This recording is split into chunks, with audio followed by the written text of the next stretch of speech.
Okay, and it'll be a bit of a delay, but you will see yourself eventually. Um, Happy Crimson Good Tuesday, everybody! It's good to see you. Yeah, we've just been talking this whole time, because getting prepped, of course. But I'm super happy to have Marnanel back on. Marnanel, wonderful to have you. It's lovely to be back. Thank you so much for joining us. We're going to be continuing on with Lord Avalot Darjan very shortly. But before we do that, yeah, I wanted to ask you, Marnanel, how are your holidays and your New Year? Do you have any traditions, or did you do anything fun during that time? We live a long way from my folks, and Kit's folks aren't with us anymore. So Mm-hmm. we went, but we have chosen family. We went round to stay with um, to stay with them. Well, not yeah, to see them Mm-hmm. over Christmas and New Year. We went back both nights, and it was really good to see everybody again. But you know, they only live a few towns away. And my partner Kit went into hospital for top surgery. It's very exciting. It's very exciting. And it all was a success, and Kit is doing well. I need to apparently give you a sorry. Twitch is asking me for a security code. Oh, okay. Timing, guys. Oh dear. But yes, Also, okay. Oh no. Okay, they're saying you're very quiet, or they can't hear you. I'm gonna turn. Okay, you know what? I'm gonna turn up. I'm turning up my desktop audio all the way, so hopefully that'll improve things. I'm going to turn off this music that I have. Okay. So apparently they said that they haven't been able to hear you at all. But now you're muted. oh, Oh, okay. Can you hear Martinal can you hear me now? now? Can you hear me? Yeah, because Ooh. you're going into red now for me. So hopefully now it's going to be okay. Even Okay. though OBS is screaming at me, if people can hear Okay. you. How is it now? Can you guys hear Martinal now? Okay, good volume now. Deletria says fantastic. Okay, fantastic. Much louder than me. Okay, I Okay. can turn that down Oh, a there's me. bit. Okay, I can turn that down a bit. All right. Okay. I'm logged in. Perfect. Okay, thank Let you. me just move this along a Okay, bit. There we are. we're all Perfect. getting it figured. We're all getting it figured. Um, okay, wonderful.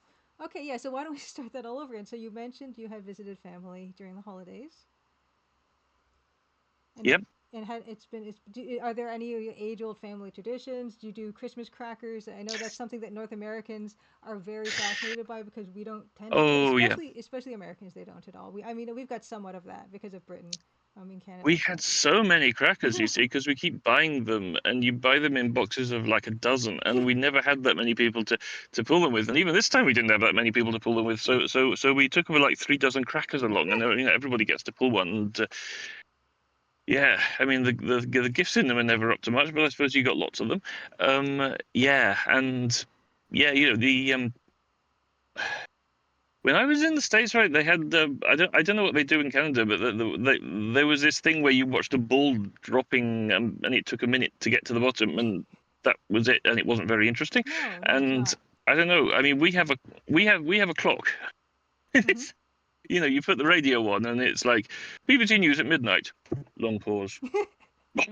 You know, and yeah, and then you know it's midnight, mm, and you kiss somebody and say Happy New Year because you're supposed to be kissing them throughout the year. If you do, hopefully, you know somebody you're actually not somebody else's partner that you haven't discussed it with. You get the idea, but that didn't happen. And yeah, it's fairly ordinary. We had my my partner and I and some of the other adults were going to get food together, but because we're all disabled and there's a lot of kids, we ordered a lot of stuff from a supermarket. You know, you can do an online thing, and they substituted almost everything, and a Oh. lot of it was really weird. We got so much mac and cheese. We didn't even ask for mac and cheese. I don't dislike mac and cheese, but we don't need that much of it. And a lot of the stuff which was vegetarian came with sausages in and stuff. Oh. So you know the vegetarians among us couldn't eat it. So that wasn't a very happy surprise on Christmas Day. But other than that, everything went quite peacefully. And we got our decorations down. But I don't know if you have this, but you have to take the decorations down by January the 6th. And if you don't, you have to leave them up to February the 2nd. And if you don't, you have to leave them up all year. And last year we left them up all year because we just never got around to it. Oops, sorry. We just I didn't get around to it. I had never heard of that. The dates being that specific in terms of when you take them down. No, I hadn't heard of that. Although Yeah, we took our little tree down. yeah. Well, my mom took her tree down, her little tree down. I think like maybe a week, maybe it's week second week of January or something. But I didn't know there are actually dates. Is this a British thing? I don't know. It was in Kit and I had a book when we both had the same book when we were kids of random facts, and one of the things in the random facts was this thing. But I've heard it from other people. Um, January the 6th is Epiphany, and February the 2nd is Candlemas, and I I see it. suppose at some point that was important. And yeah, it's people usually try and take the decorations down by the 6th, but Hmm. the February the 2nd thing is not something I've heard from everybody, but I've heard it from multiple people. And it's just an observance. You can take them down anytime you like, Mm-hmm. but that happened that it's just a tradition thing. So it is a thing that we do, if I, that makes sense. oh no, I find it fascinating to talk about traditions, particularly traditions I'm not familiar with. So you had mentioned you do have the big clock. So does it all revolve around Big Ben? Do people kind of stand in front of Big Ben or something as the clock chimes Oh for yeah, the? I mean, there's always a big crowd around waiting for it. But the BBC um have a microphone up there actually all the year. Mm-hmm. When you hear and you're listening to the radio and they say BBC News at midnight, and you hear the clock strike, that really is the clock that you're hearing right then. That's You can hear if incredible. an ambulance goes by, you can hear the siren. Oh my goodness, that is. Um, and not only that, the really odd thing is that you can see people do this on YouTube. If you get a radio and you stand some distance away from Big Ben, you can film yourself, and if you like, you you can film yourself with the radio turned on, and you'll hear the clock strike on the radio before you hear it in real life, Oh my goodness, what? The, because there's a certain amount of time it takes for the signal to get from the belfry to the BBC to the transmitter to your radio, but that's less time than it takes for the sound to travel through the air. that's incredible. I That's mean, obviously you don't stand right next to it, otherwise it won't work. But if you yes. it's not that far away, within sight, you can get that weird effect. Oh my goodness. So okay, so but you don't do the ball dropping down and the musical acts in front of Big Ben. Is that's not a thing? People don't have No, a no, no, no, bandstand no, or a stage and no, no. They all go to. I mean, there's a big thing uh, Trafalgar Square every year, but it's not like a big musical thing. My mum always told me not to go to that because um, when they hear the clock strike when the clocks strike not at midnight but after that, then people realize that the last train is about to leave and the entire okay. crowd turns around and you're likely to get Yes. trampled. I don't Understood. know if that's true. Yeah, party poppers, Chris Yes. Agrim, party poppers are a real thing. I don't think we have any around, but I can bring some along next time and show you. Do you not have those? See, this is the thing. So Chris is, I believe, American, and so I mentioned in Yeah, Canada, we've had some Christmas crackers or poppers in Canada, but apparently they've never heard of such a thing in the States whatsoever. So this is why it's Chris is really odd. asking. There's, and it's a Yeah. delightful tradition. I always wondered though, are there certain brands that you have, or is there only one brand that is bringing these things out every year? Oh, mostly when you buy them. I mean, when I buy them, the supermarket own brand ones. There is a very fancy manufacturer of crackers that is run by the same people the descendants of the same people that invented crackers. Like, hang on, Kit, do you know the name of the company that makes the fancy crackers? Tom Smith. Thank you. What was it really? Tom Smith, yeah. Tom Smith. Okay, cool. Thank you. Apparently, it's called Tom Smith, which is a very boring name, I suppose, but I suppose somebody has to be called that. Um, and Yeah, and what were we doing about that? Oh yeah, crackers. Um, Party poppers, crackers. There was something we were doing here, but anyway, yes. Oh yeah, I mean, like when I lived in the States, my church for around around Easter, they said, do you want after church there was coffee and stuff, and they said, do you want some simnel cake? And I said, I have never heard of anybody in the States knowing what simnel cake is. Hmm. But they said, no, we had a British person who went to this church about 30 years ago, and they gave us the recipe. And they brought it. This was identifiably Simnel cake. It diverged a bit, but it was like, oh my goodness, you passed it. from 30 It years was old just at such British a person. weird Oh. piece of tradition that had turned up. What type of cake? Sorry, can you spell that out? I don't think I'm familiar with this one. Simnel. Cinnal cake. I don't know that one. I'll have to look that up myself. It's a rich cake with seams of marzipan in, and Mm, it has little marzipan balls around the top.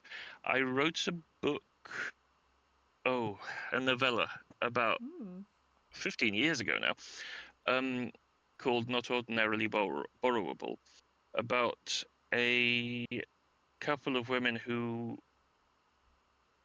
one of them is on a quest to get her library books back. mm. She's doing a PhD, and the dragon has stolen her library books. And for reasons of its own, which you find out later. And so she goes on a quest to go and get the books back. And her name is Maria. And along the way, she meets Jennifer.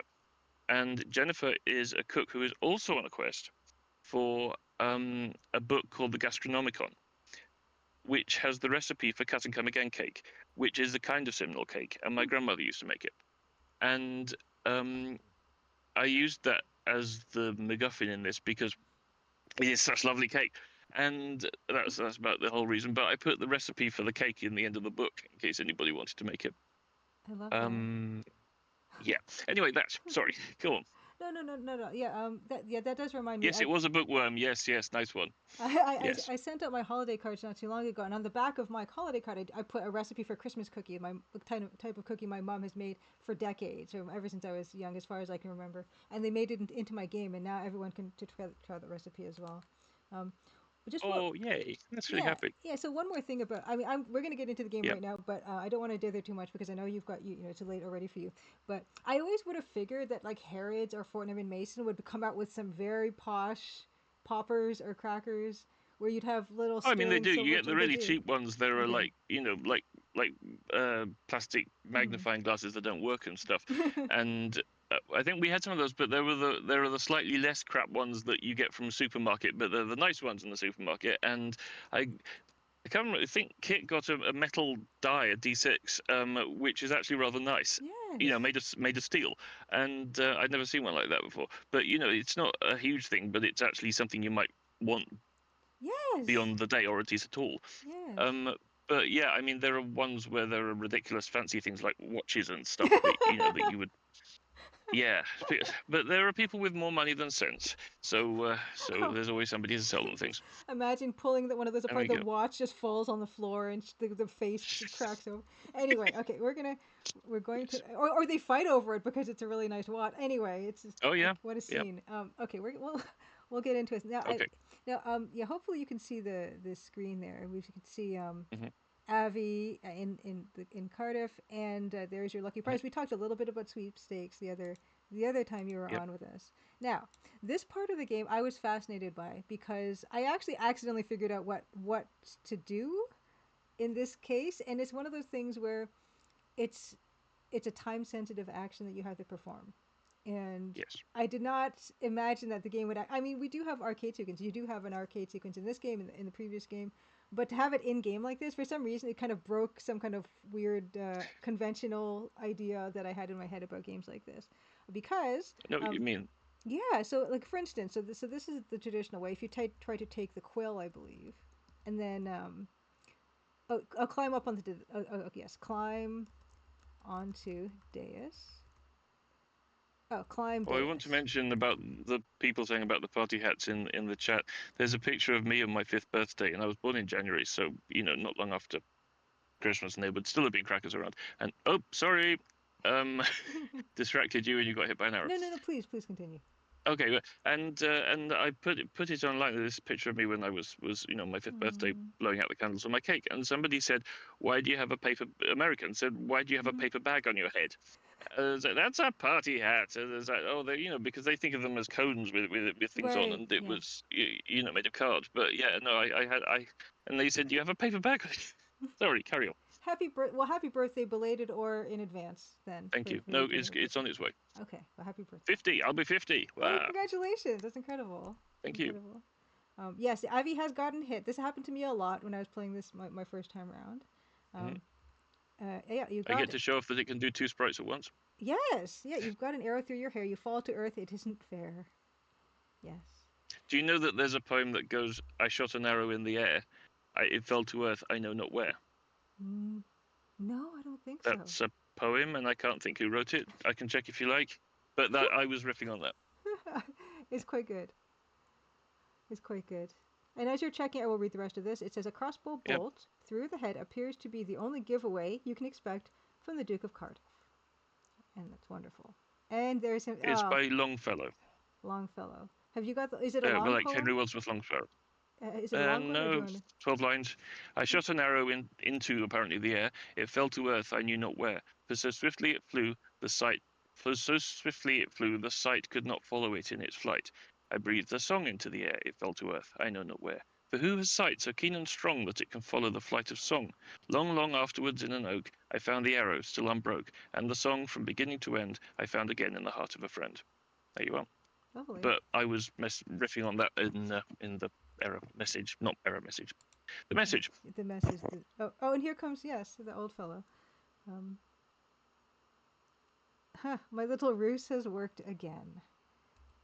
The Duke stoops down to examine your pockets. Let's see, Avalot. What did I get from you? Here's your money bag, your bodkin, a crossbow, a lute, a bell, your clothes, a habit, and I think 3 something. That's Sterlings. 30 in 3 sterlings in cash. Not bad for 5 minutes work. And now I must get that serf to write another letter for me. Whom shall I pick on next? It is lovely. It's lovely. Thank you. And do we have to? Okay, so now we just have to load. Okay, here we go. And then to Cardiff again. And so this is this thing where you have to jump, I believe, or climb down off the. Gary Ankles. I saw somebody say it's a well enough known line that I see parodies of it places, and okay, yeah. somebody said, I shot an arrow in the air, it fell to earth, I know not where. I lose all my arrows that way. And the pathos thing. Yeah, it is dangerous. A climb down? Oh gosh. No, okay, wait. It's climb back down. You have to climb back down off the dais. Is that the case? Yeah. Yeah, I did not. Now I am not the most dexterous game what player. you need to do. Okay. Yeah. Yes, please. Okay, load the game.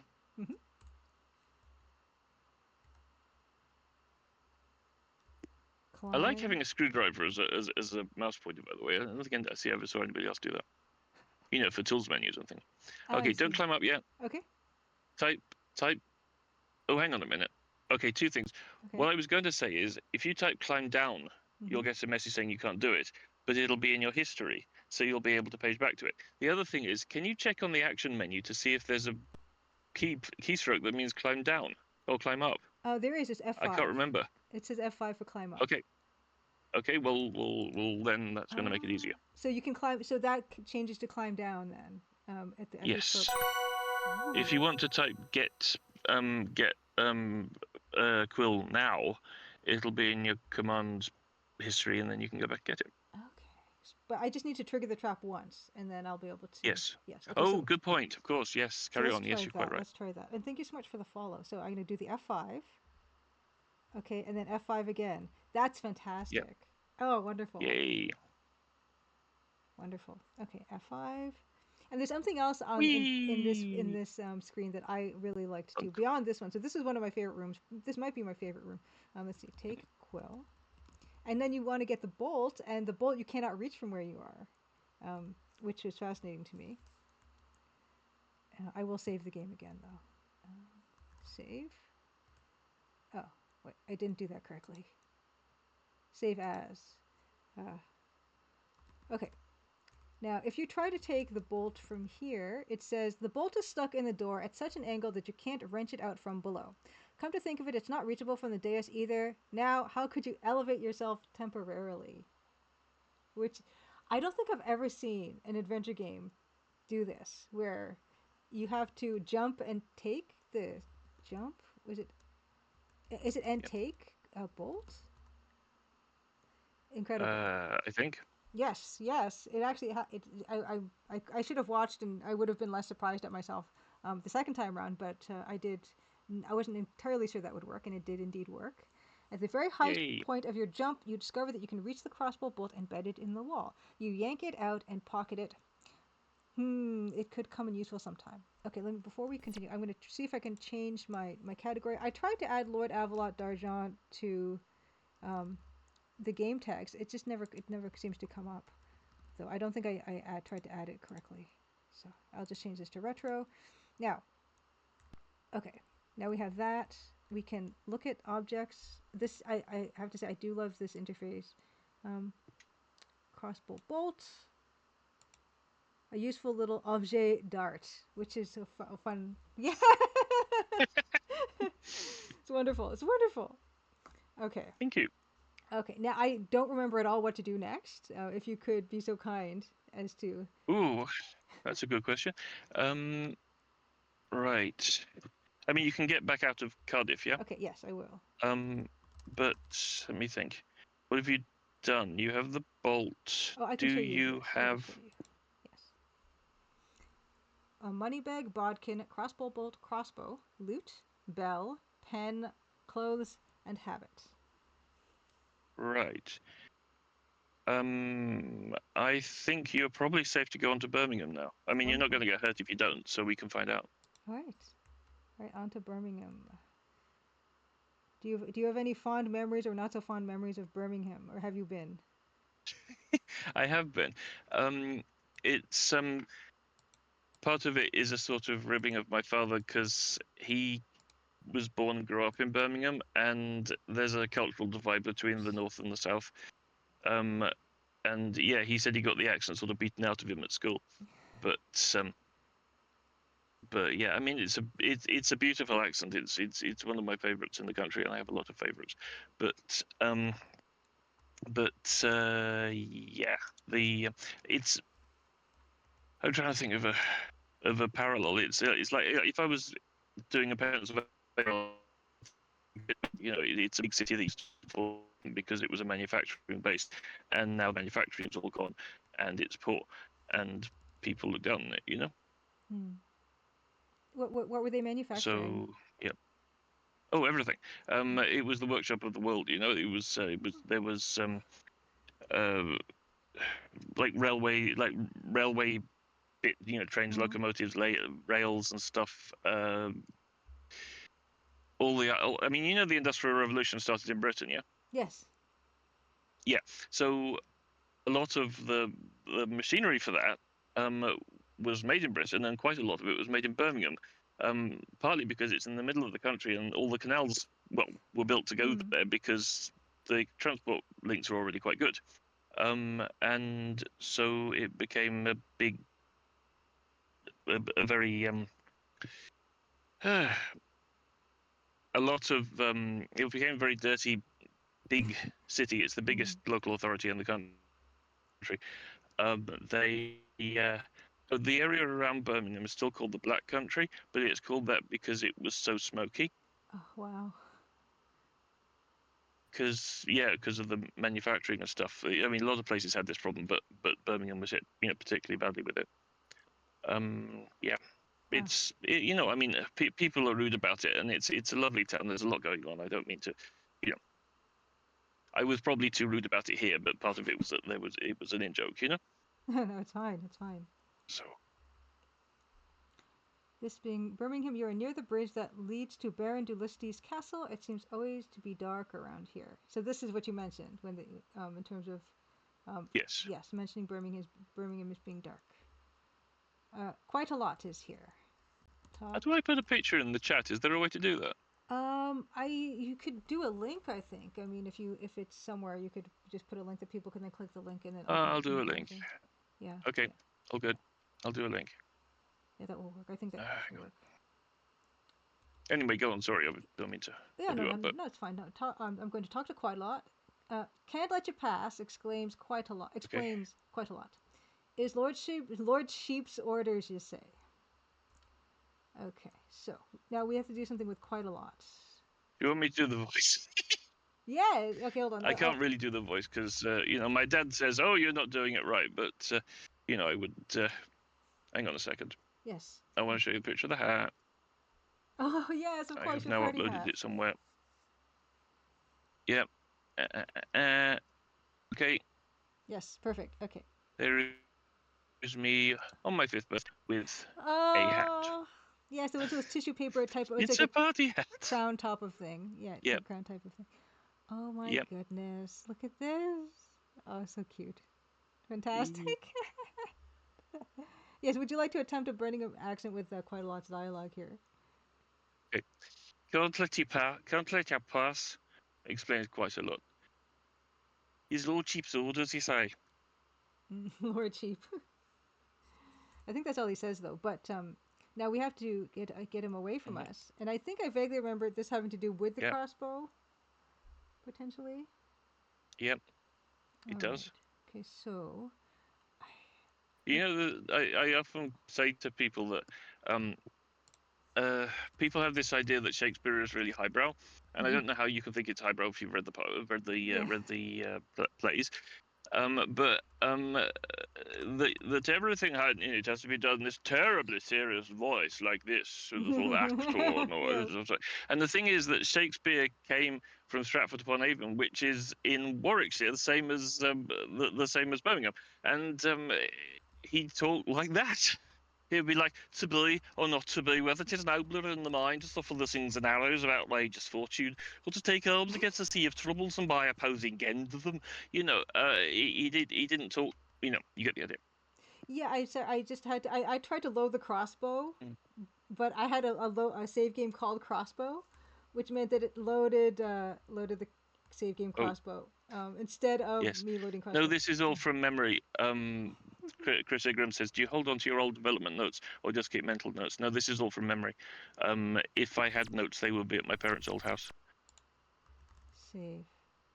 And I'm not, and I'm like 300 miles from there, so no. You do have an, I don't have a recall as good as yours for things that have happened much in much less time. Um, Now this one, so we have to shoot? I don't even think we kill him though, right? Or do we? Yeah, it's yeah. I mean, in Shakespeare they have characters called Bottom and things like this. I don't know how people could expect that to be Exactly. quite a. Exactly. He wasn't made to appeal to highbrow people particularly, or it was, but there are always things happening at both levels. Mm-hmm. There's always the lowbrow couple mirroring the highbrow couple, and so on. It was. I mean, this business about it being highbrow is a 20th century thing. In the 19th century, they were actually in New York. There were riots in the streets two over who could play Macbeth better. There were two theatres putting on productions of Macbeth, and the people that supported one were actually rioting with the people who supported the other. This doesn't happen now. I don't know why not. It would be nice to have people well, that interested in Shakespeare, I guess. well, it happens online with some movies and celebrities, but they all do it on social media. Yeah, that's true. Yeah. Have you ever read Jasper Ford, the writer? Yes, I read the Big Over Easy or the Great Over Easy. I don't remember Oh, lovely. Yes. that one. Yes. One of them, and I can't think which one. I think it might have been Lost in a Good Book. Um, they have a production of Richard III, but in this world, it's done like Rocky Horror. So everybody comes dressed as characters from it, Oh. and there are audience callbacks.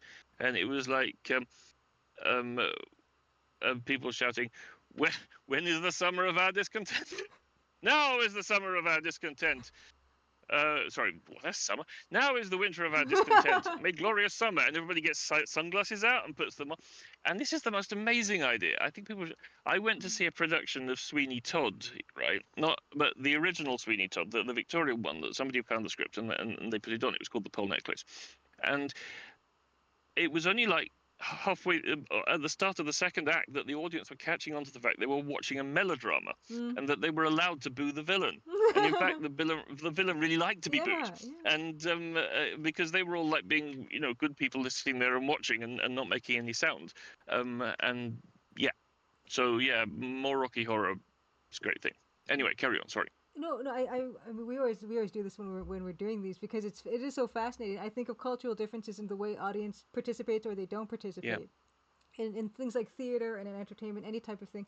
And I know in Japan it's very much more restrained, where there isn't a lot of like they won't do that. They fear being disruptive or not being considerate of others, and so there is very Hmm. little audience reaction in terms of what loud, Yeah, being loud or anything like that. And I can imagine if you're a traveling troupe and you're taking your show to all these other places all over the world, that you might feel yeah, bad about not getting the reaction that you're expecting or desiring, because they think they're being respectful to you, and maybe a bit yeah. more than you would be expecting of an audience, I think. Yeah. You know the tradition of pantomimes we have. I know about pantomime horse, and I know there are puppets, but Yeah, that's all as far as I know. there aren't usually puppets, but there are horses. Okay, You horse. know, I know the with the horse. person in the front and the Yes, yeah. back. It's there's a stock you take a stock story like Robin Hood or whatever, and and there's a play, but it has stock elements, and there's always a bit where the hero and the villain divide the audience in half and get them to sing along with one another. Mm. There's always somebody shouting, "Oh, why don't say the audience out? It's behind you," or something. It's just a traditional thing, but it's from the same tradition as the melodramas. It's just it survived better, and these always happen around the country at Christmas. One of the things is that the lead female character is always played by a burly man in a dress with terrible makeup, Mm. and it's wonderful. And he is called the Dane, and the male lead is always a girl, but it's a confusing thing. And we and one time because there's usually a bit that he has to come down and talk and go around the audience and just give out sweets to the children and things. Mm. And one time when I was in my teens, we went, my whole family went to see the local pantomime, and Oh, my and you're cutting out a bit. Andrew said to, You're cutting out a bit. Like I oh, think your sorry, camera has paused, and the last I heard was when can you you still said, hear me? I can still hear you, but it is cutting in and out a little bit. But yeah, the visual is frozen. The last I heard was when you said Oh, you and your family had gone and you had seen the pantomime. yeah, Yeah. yeah. Oh, you're back. I'm back. Okay. Um, we went to see the pantomime all together. My littlest brother Andrew, who is 6, was 6. He's obviously not 6 now. He he said the dame was giving him a sweet, and he said, "Do you know what my brother says?" Meaning me.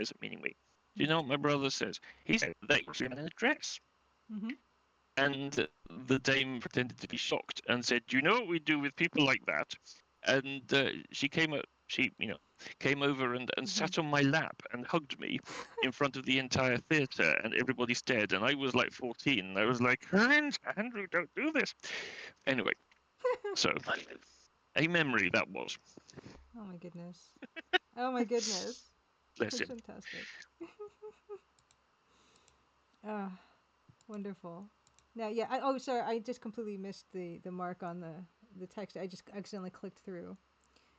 Now, Oh, sorry. no, it was my own fault. What I'm going Yep. to do actually is I'm just gonna. I wanna not miss that. Oh, wait. So I'm gonna load Woo again. Okay. Okay, so I'm going to shoot man. Okay, so, right. Oh, I thought. Isn't that what I did last time? Why is it called Woo? Oh, I don't know. I Okay. had I couldn't think of Oh, a name for. crossbow. Oh, shoot. Oh, okay. With crossbow, Shoot crossbow. I think. Yeah. Well, you used the object menu last time. Oh, what happened? Sorry. What did I? Crossbow, bow, crossbow. I Um, have no idea. shoot crossbow. I think if you try and shoot him with the crossbow bolt, it says, "Are you trying to stab me with it or something?" Oh, let's try that. Shoot man with bolts. Quite a lot. Oh yeah. Oh yeah. With is not recognized by the parser. Shoot bolt. Shoot Oh, bolt. okay. Okay, it says please do not be so violent, but oh, do I have to talk to him first? I think I have Yeah, to talk to him first because then he says he won't. Oh, okay. talk to man. Now it's not working at all. He isn't around at the moment. It says quite a lot. That's weird. Okay, What? let me leave and come Okay, back. I will this has leave and gone come back. wrong. I will leave and come back. Okay. Yeah, it's my own Yeah. fault. I got distracted by the storytelling. Okay, here we go. Yeah, there's something to be said for I mean, yeah, I mean, I did, yeah, I was basically Tango Foxtrot mentioned, I did mildly confuse Punch and Judy with pantomime. There's so many like British theatrical traditions that are kind of very over the top type of performances, and they're really I don't know. There's something about them. Yeah, they're very silly and everything, but there's something underlying them that I can't even really explain, and I'm not even culturally equipped to explain it. That I do find it's very compelling. Um, I do know that there was a spy show that had who are those two actors? Oh, I can't even tell the story probably because I can't remember what the show was called. But there's a part where they were, they're singing. It was like vaudeville, but British vaudeville, and they're just singing these silly Mhm. songs and prancing about the stage. And there's something very heartfelt about what they were doing with the performance. But let me try. Okay, let me try to talk to Oh, man. if you remember what it's called, let me know. Yes, yeah, I will. Have you ever seen The Young Ones? No, no. A sitcom from the 80s. You might like it. It's similarly over the top, but it's a comedy of manners about four students sharing a house, and everybody's met those four Mm, students. there's something You know, universal about but that at the it's very really least. Yeah. yeah, Okay, here we go. exactly. Yeah. You string the bow and aim it vaguely in the direction of quite a lot. Okay, so maybe you don't have the nerve or the skill to injure him, but perhaps you could frighten him away. To your surprise, instead of paling with terror, his face shows extreme interest. Hey, he says. There's a whole block here. I'm gonna wait for it to come onto your screen so you can perform the appropriate Okay. Birmingham Hi, accent. he says. Is that a bow and arrow? I've wanted one of those ever since I was 7 years old. You say, I've always had this dream of becoming a crusader, but I could never afford the. I've gone into Liverpool, sorry. I could never afford the equipment. Jerusalem, here I come. Nice, nice.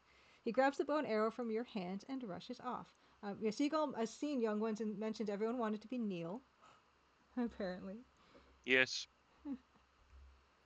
Okay, good luck. I You was call more after Rick him. than Neil, I think. Rick? I have to now. I must watch this. Now Rick that, from the Young Ones. okay, Yeah, Rick from the Young Ones. Rick was the anarchist poet who thought he was a genius and stuff, and was actually a fool. But he kept making up poems about everything, and yeah, and Neil was the hippie who thought everyone in the house should eat lentils. Yeah. Anyway, you get the idea. Yeah, And there was the punk called Vivian, and sorry, there we go. And there was a punk called Vivian and a guy called Mike who thought he was all that, and kept bribing the lecturers, and thought he was God's gift to women. yeah. These are all very You recognizable. get the idea. Yes, character types. Yes. Yeah, since when I mentioned cultural differences, sometimes there's cultural universalities, and those are just as wonderful to learn about. Yes. Yeah. Now that he's Well, I mean, gone, this whole game is based. Oh, sorry. Well, oh Avaricious please, was yeah, based yeah. around Roman comedies of manners, which are Mhm, exactly the same idea. mhm, All the Romans would say, "Oh yeah, that's the drunk slave, that's mhm. the nagging wife, whatever. That is the Yes, corrupt official and stuff." And yes. yeah, it was the same idea. Yeah, it's wonderful because there are you Yeah. and especially in theater because those are elevated versions of those kinds of characters. We're going to see similar of those types of those Yeah. characters across the world. Um, now that he's gone to help in the victory harvest, this road will be slightly more passable. Okay, off he goes. Off he goes. Okay, so on we I go. was misapplying Victory Harvest. It was a poster that they had in the war to tell people to dig up their gardens and build and grow vegetables. But yeah, he's going off to the actual war. Oh yes, yes, yes, yes, indeed. You're outside Baron de Listy's Mm. castle. Chris asks, "What would you like to see more of in current day adventure games, if anything?" What are you playing? Are you playing computer games lately? Oh, I have been a bit in and out with keeping up with anything, but I'm playing Paranoia. Happiness is mandatory. If you know that. No, don't Um, know. okay. Do you know the role playing game Paranoia? No, I don't. Right. So there was a role playing game called Paranoia, and the point of Paranoia was that thank you. I'll look into it. The point of Paranoia was that most adventure games where you have a team of people, they're supposed to cooperate, Hmm. but in Paranoia you all end up infighting and killing one another all the time, and it's actually quite funny. And because it's a dystopian future, everybody has 6 clones, so it doesn't actually matter all that much if you die. Um, and yeah, you're in a place called Alpha Complex, run by a mad computer, but questioning the computer is treason, and actually almost everything is treason. And the computer never makes mistakes, so that if you came back from the cloning machine with a super mutant power, you mustn't mention it, because that would be treason. Actually, everybody in Paranoia is a mutant. If you belong to a secret society or you're a communist or something, you mustn't mention it. Everybody belongs to a secret society, and so on.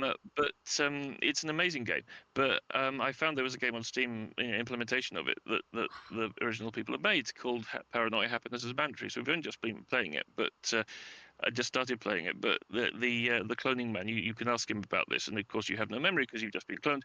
So it's a good exposition thing. And he said, Yes. like, for example, if you can shoot lasers out of your armpits, short pause, you can't shoot lasers out of Mm-hmm. your armpits, can you? No, no, no, no, no, no, no, no. You know. But yeah, that sort of thing. There's also a game. There's a guy I know. Uh, way back in the 90s, I used to help out on a programming camp for teenagers, Mm-hmm. and one of the kids from then who is one of the former kids. Um, I've kept in touch with so many of them, and of course they're all in their 30s or something now. But one of them wrote a lovely game called Buy Hyacinths, Mm-hmm. like purchase hyacinths, Mm-hmm. and it's about the first sheep to go to college, to go to human college, and you were a sheep, and yeah, I mean, it's kind of hard to explain what this game is like because it is surreal. There's one part where the sheep wasn't feeling very happy about stuff, and it said, "What would you like to do?" Your options is talk to the Welsh language commissioner, who had never been mentioned at the game, or nor had the Welsh language actually been mentioned, or that the sheep could speak Welsh. And so you choose that, and it phones up the Welsh language commissioner, and then there's this conversation entirely in Welsh, which is never mentioned again. It's that sort of game. I love it very much. I haven't got very far, and I've played it for a bit, but I don't think I've made much progress. Oh. Anyway, sorry, what would I like in modern adventure? I don't have enough of a handle on what the current zeitgeist is to say. I'm still playing a game from the 90s that I haven't won. Mm. Curses by Graham Nelson. I really ought to just stream this and work through it, because the last time I played it was about 10 years ago, and I must have got about 2/3 of the way in, and I got completely stymied. But if I was streaming it, somebody could give me ideas. Yes. So but it's an old.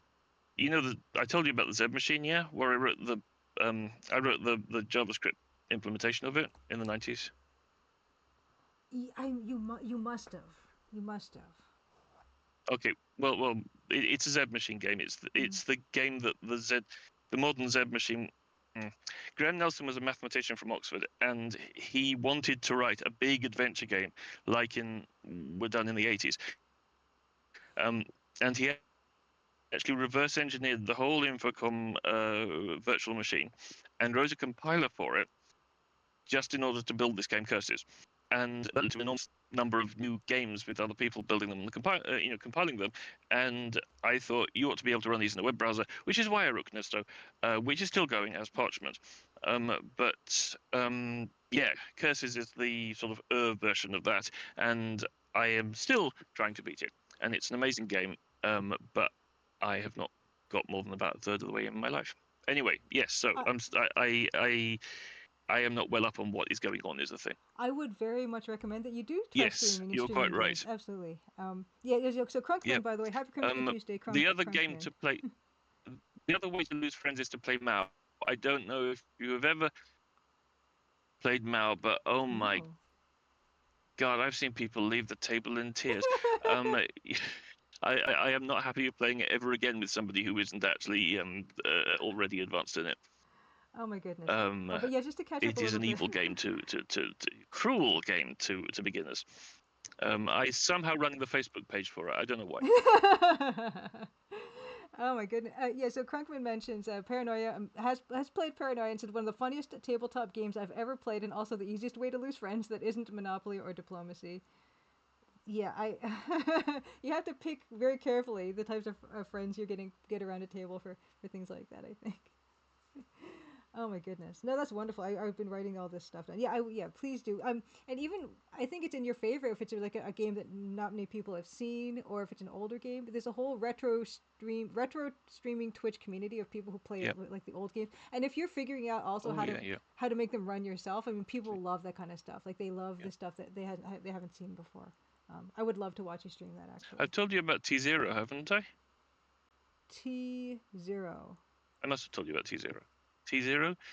It was a adventure that I played when I was a teenager, in the 90s sometime, and it was this. It was a text adventure, but it ran on a custom engine, which meant so it is not something you have to use DOSBox or something and find it and run it in order to play it. So it's not well known, but it really changed the way I thought about a lot of things about games, and introduced me to a lot of concepts that I hadn't seen before. Not just about how games worked, but about how stories could be told. And I loved it very much. And I thought it's a shame it hasn't been translated to another system. I should get hold of the author. And I spent, obviously not the whole time, I spent like 15 years trying to find the author, Dennis Cunningham. And I eventually tracked down his cousin, and his cousin told me he died. And I think he died of AIDS, from hints that were around things. So it would be during the epidemic, and since then I've thought I really want to build a new version of T0, just to sort of thank him in a way for what I did. I spent a week or so disassembling the executable, so I could work out how the string table was encoded. So I now have the string table, and I can work out the rest of it from there, because I can run tests and walk to a script to just walk around and find where all the rooms are and stuff. But I do think it would work better as a graphical thing, than I could just re-implement it in text. But if it was a point and click thing, it would be even more interesting. But like it's a game where like there's a character called Anagram who is a programmer, and there are commands that you learn about early on which don't work because apparently there's a bug in the program, but Anagram can fix those. There's the sort of meta level messing around that really changed my mind about these things. Anyway, oh my yeah. gosh. Wow. Okay. Yeah. I'm gonna keep on encouraging you to stream and figure things out and share these things. It's incredible. Absolutely incredible. Yeah. Here we are at Baron de Lusty's castle. Okay. So. Oh, sorry. Music. My dad made up the names Baron de Lusty and Wolf's Crag because he said they sounded like the sort of names that a bad guy would have in these games, and it's true, they are. It's very true. It's very true. Now I don't think is there talk. It's not just talked. I can't remember. Okay. Yeah. So. I don't remember what happens now. This is the only other screen, right? I don't either. Stop, you can't swim. Shout? No, we can't shout.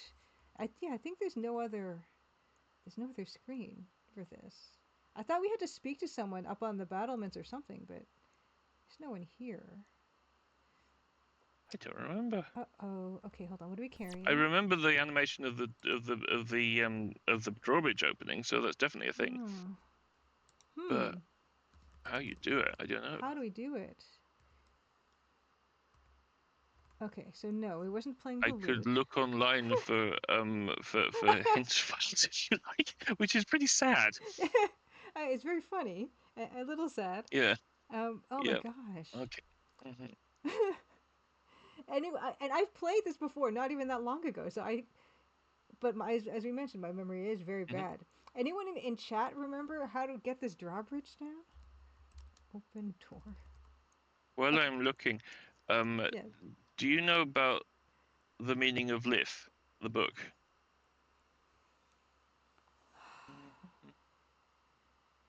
Looking. Hang on. Go on, sorry. No. It does. I feel like it sounds almost familiar, but no. It's not. Okay, It's not a Douglas Adams thing, is it? it is a Douglas Adams thing. Okay. Hang Is it the on. book that he didn't end up publishing and then it was released after the fact? Is that the one, or is that something Got else? it. Okay. No, I mean that was a different one. I Okay. found out the answer, but anyway, he the Meaning of Lift was a book where he lots of concepts that he didn't think there were words for, and then found names of towns that sounded like they meant Ah, those things. Like one of them was the kind of dark dirt that gets attracted to light clothes, and the kind of light coloured dirt that gets attracted to dark clothes. And there's a pair of towns in London called Sutton and Cheam, which that are always talked about together as Sutton and Cheam because they're small and they're next to each other. And he said Sutton was the dark coloured dirt and Cheam was the light coloured dirt, which is great because Sutton sounds like soot and mm, Cheam sounds like cream. And yeah, that was anyway. One of the things was that um, one of the things was about an Araglan, which is a trick that you play on a knight that when they walk on the drawbridge, you pull it up very quickly and make them fly into the air. Um, but yeah, I don't know why I'm telling you about this Araglan, but there is not an Araglan in this game because I hadn't read the book at this point. Oh my goodness. No, this is very Anyway, yes, appropriate I know what the answer is. for the contact. Okay. So, You can't. Yeah, okay, you can't do it yet okay. because you need to ask the ghost of Avaricious. Okay. Yeah, Okay. and there's a password, and he'll give you the password, and then you come back and say, Oh right. yeah, We need to summon him. From the yes, alchemist. Yes. Okay. and you Right. can't do that, but it's in Splodwick's room. Yeah, Okay. but Okay. getting rid of quite a lot was part of the puzzle, so Okay. it was worth coming here. Okay. Perfect. I'm just going to read this last thing. How are you going to open it from the other side of the moat? Looks to me as though you'll need the right password to open it. Yeah. So that's the that that is All right. that. Okay. So yeah, we need to move back to. Do we have the? I love the story about the campfire sing song from Frank Computer, by the way. Oh yes. But from Crunkman, yeah. Yes, that's fantastic as well. I, that sounds very appealing. I have to say, to play that type of TTRPG. Now, so that means we have to go back to Argent, and I think by this time Yes. we should have vinegar. Is that one of the things we needed for this? Again, embarrassing. Did we do that puzzle? I can't remember I now. can't remember. Let's see the objects. I think we might have put the wine in the box, maybe. The Memory. wage one? Wise woman, the red herring, or wise woman, and a Yep, cave. unfortunately so. Good day, madam. Moving on. Yeah, we'll check. We'll have to check the box and see. Yeah, and oh, yeah, Salmon of Doubt was the one that was published after Douglas Adams passed away, and I have not read that one myself. Nor Have have I. Have you read Salmon of Doubt? No, no review. I Okay. haven't, no. Yeah. No. There's a few I haven't, actually. I haven't read the later Dirk Gentleys, and I Hmm. should. Um, Yes. yeah, anyway. I've read. Did I finish reading The Long Dark Tea Time of the Soul? I can't remember if I have. I borrowed it from the The library. box is in the pub, by the way, so... Oh, okay. It's not even in here. Actually, no, it isn't. I'm talking... No, I'm talking nonsense. The box is in the The in bedroom, the right? bedroom, isn't it? Sorry. No, Yeah, no. it is.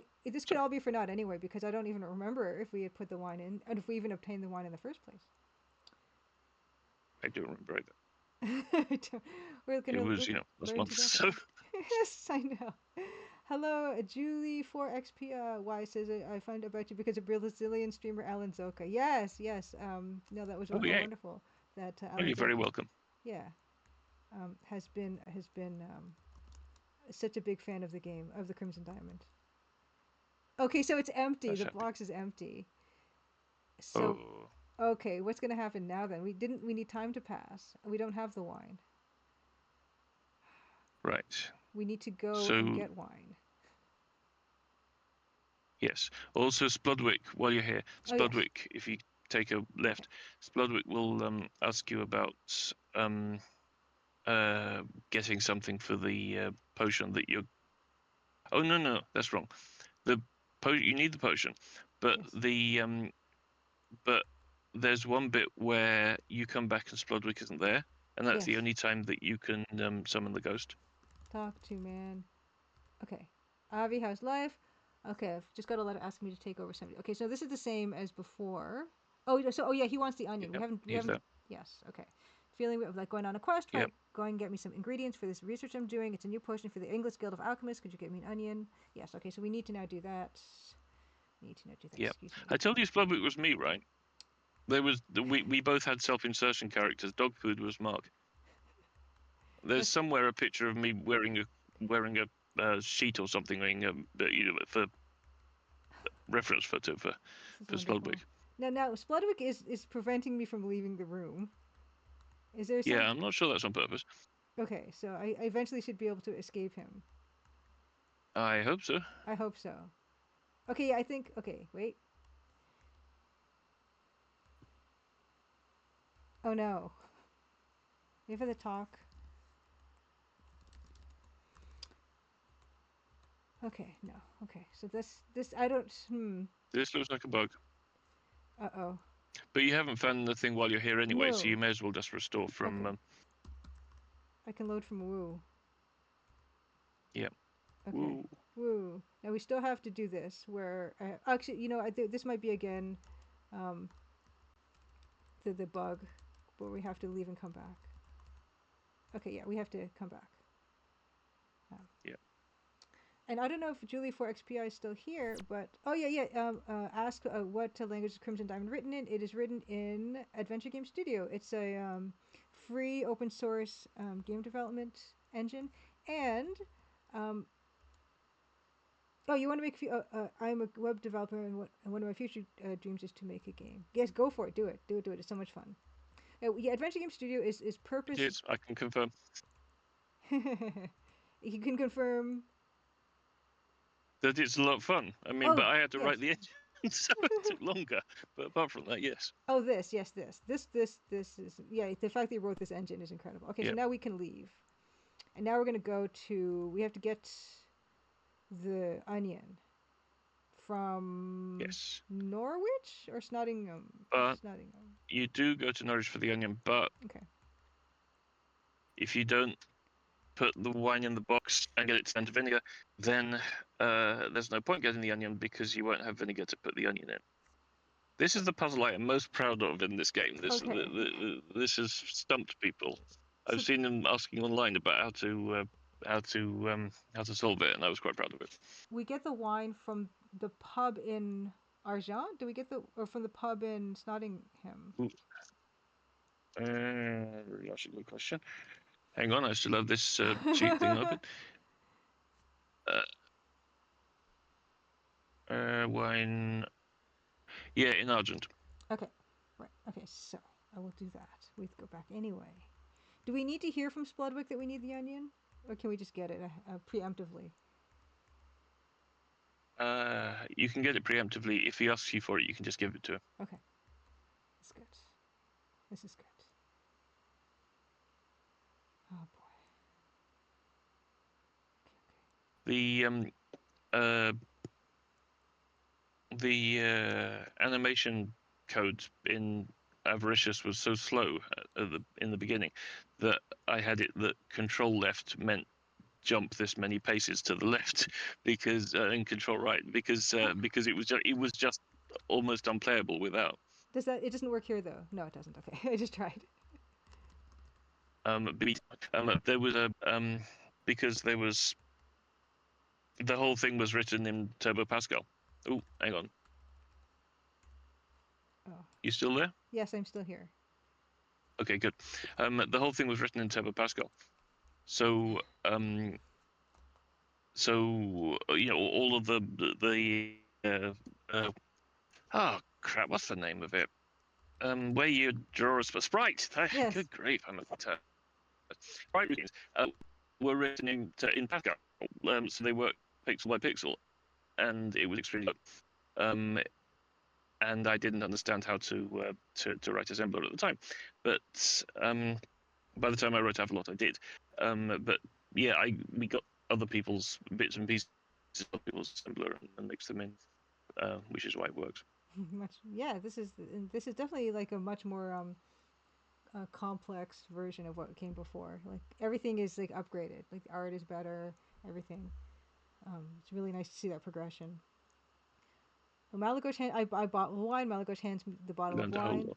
Uncork it. Take a cautious sniff. Your caution was justified. It smells as if it's just about to go off. You decide not to drink it right now. That'll be threepence, says Malagos, making it sound like some kind of elegy. Poor old chap. You feel quite sorry for him.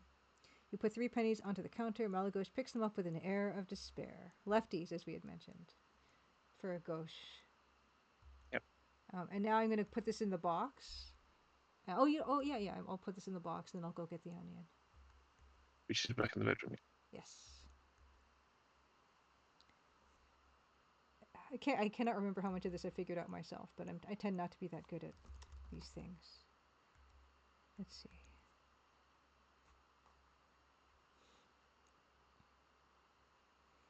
One of the religions in the constructed world for the Zork book games. You know the Zork games from Yes. like the 70s and 80s. Yes. Yeah. One of the religions was that the world had been created by a set of gods in order to as a set of puzzles for other gods. The implementers. Which of course was true. The world had actually been, and most people didn't believe this. And I thought this was wonderful. I've never heard of this as actually a serious attempt at a description of the universe, even in speculative fiction. But it's wonderful, and people should do this more. Yes, yes, it is. It is a wonderful thing. They appear, don't they? In I think Zork Zero or something. Yeah. You actually get to talk to implementers. Yeah. Which is, I love it. Yeah, that is strange. I think you get to see a Gru at some point in that. I never finished it. Oh. I can't remember. Zork Zero. Zork Zero had very rudimentary graphics, but I think it was just boxes. It looked like flowcharts. I don't know if they had actual graphics in that one. Now to Norwich. They were like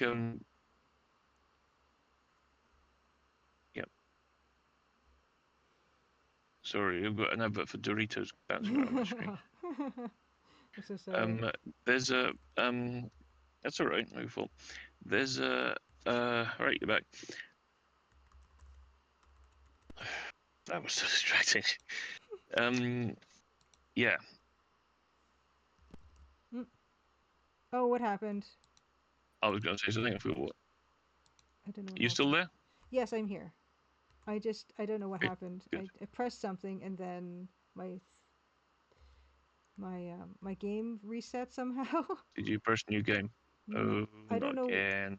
what I did, but anyway, I'm sure you were just starting to say something. I'm gonna have to redo this little section here, putting the wine. That's in okay. the box. It's a shame you can't reload what I was saying, so that it was yeah.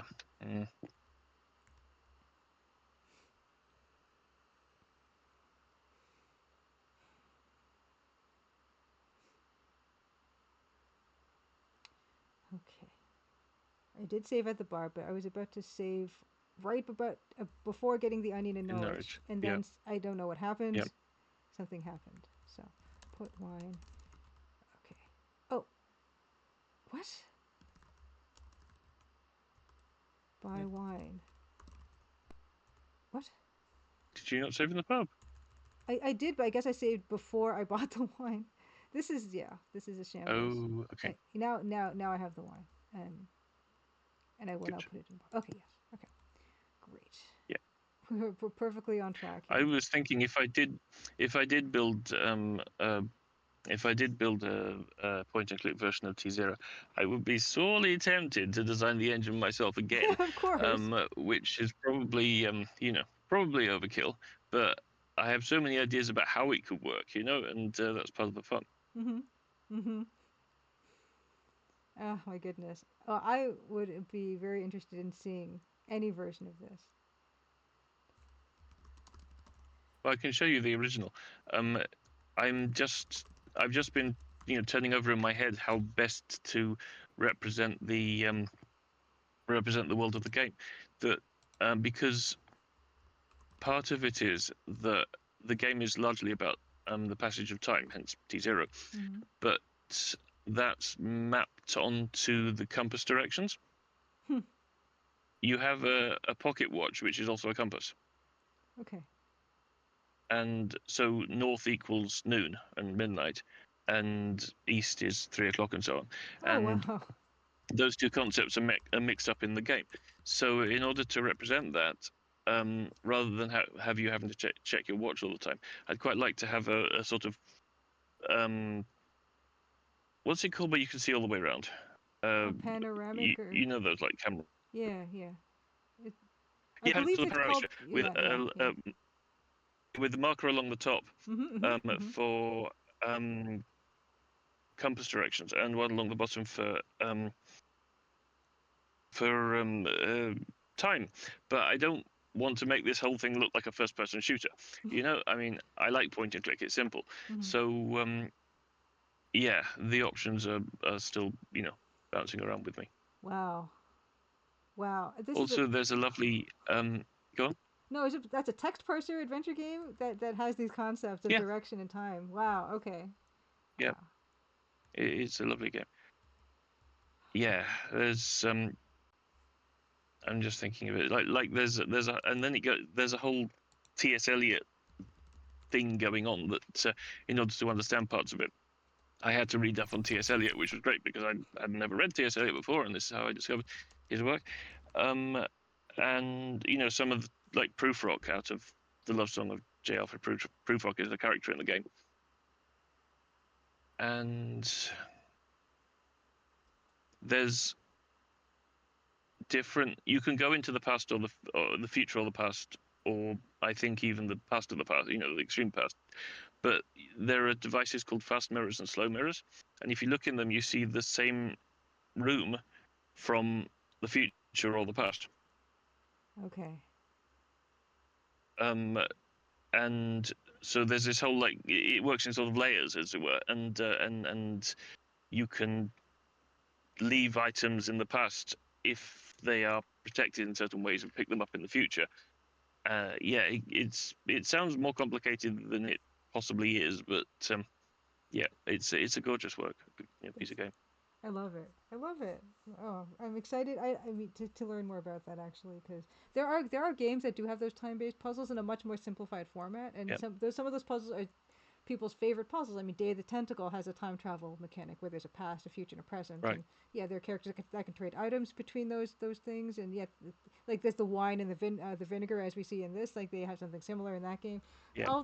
Yeah, it's one of my favorite games puzzle wise for that reason. It's got that extra layer of Mm. complexity that is really lovely to see and really does add to the puzzles. Yeah. Because I think part of the issue when it comes to something like an adventure game is when it's so simple, you have to, in order to make the world change, you have to have different stages of being, past. Yeah. There has to be some kind of time progression in the story, and often it's just linear. But when there are games Yeah. that kind of subvert that idea, you can get all kinds of fun stuff. But of course, the difficulty with time travel, it does get complicated really quickly. So you have to Yeah. have Yeah. a firm handle on Do that. you want the voices? Oh yes, please, yes. It's yes, yeah, yes, grins the stallholder. You'll like this. Have an onion, only threepence. Grown here in Norfolk. Yes, it's genuine. Thanks, you say as you hand over your threepence. The stallholder hands you the onion and grins. Okay, so we have onion. I will save as onion. I saved before and I'm going to save after. I'm now. Speaking of paranoia, I'm Save over. paranoid. Yes, about losing progress. Okay, now onwards. So we have to now take the onion, give it to Spludwick. And then at that, will that have been enough time for it to turn the wine? Seeing as whoops, wrong place. Seeing as we have just done that, I have forgotten. we will see.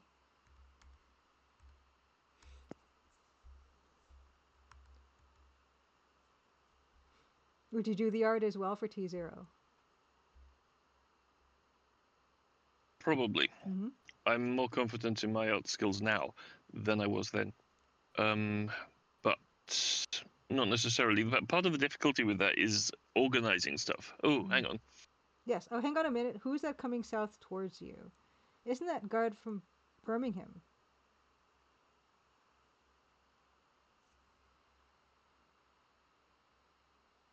Hi.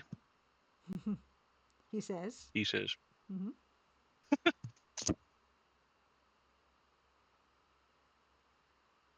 Aren't you that Norman bloke who gave me this bow? Fancy meeting you here? Again, I'm drifting off to Liverpool again. Small world.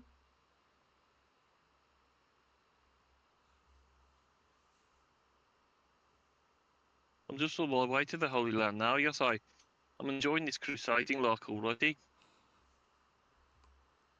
Great. Give my regards to Romalot if you meet him out there.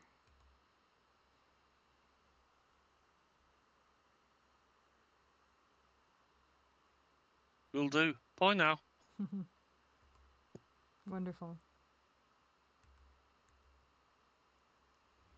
And it is No so particular fun. reason for that scene. It was just, Well, that's it what I was love just, about it. I just love that kind of thing where you can yeah. just run into people, and I think that's very sophisticated as well to have that kind of sequence. Oh. Onward.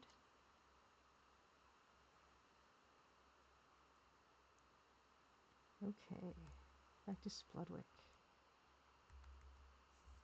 And I know we've talked about this often, but I would have loved to see that third game in the future, the third Avi game. But I know that It's a really. yeah. Mm. The other game I have an idea about. I hope they invent a way for humans not to die because this is going all this is going to take me 300 or 400 years. Mm-hmm. The other game I have. Oh, hang on. Oh, Oh, Crapulus. we're in luck. Yeah, Crapulus walks up again. Hi, Crapulus.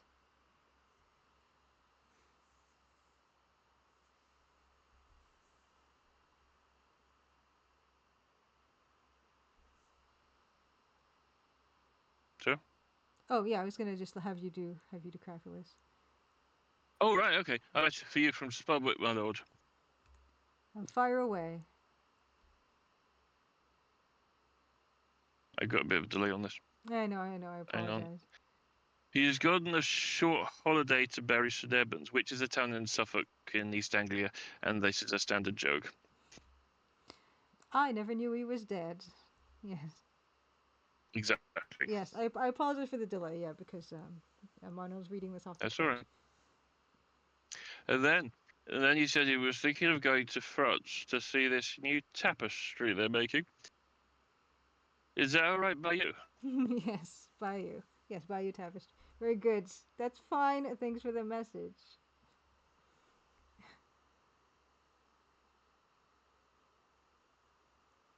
That's okay, my lord. Yeah, this is so charming, as I mentioned. I love that type of character encounter.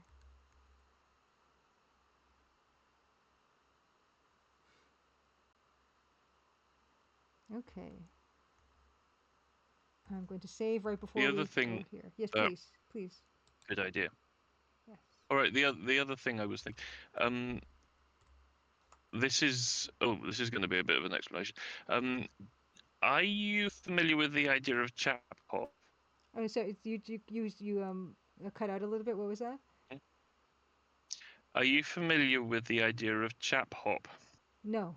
A Chap sort hop. of steampunk version of hip hop. No. Right, it is the most the most ridiculous thing. It is deliberately,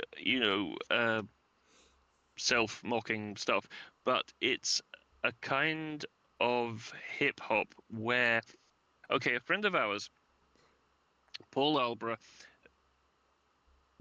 he was a rapper, worked as MC Elemental. He, for a thing he did about 20 years ago, had a character called Professor Elemental, who was a sort of steampunk character rapper, if you could imagine a Victorian gentleman being a rapper. But he's also has time travel machines and stuff, and his butler is an orangutan. So I hope this makes sense. And so yeah, he's a lovely man. He has done things. There are comics about him. I think there's a game that somebody made about him. We've got his hat. Hang on, I'll show you his hat.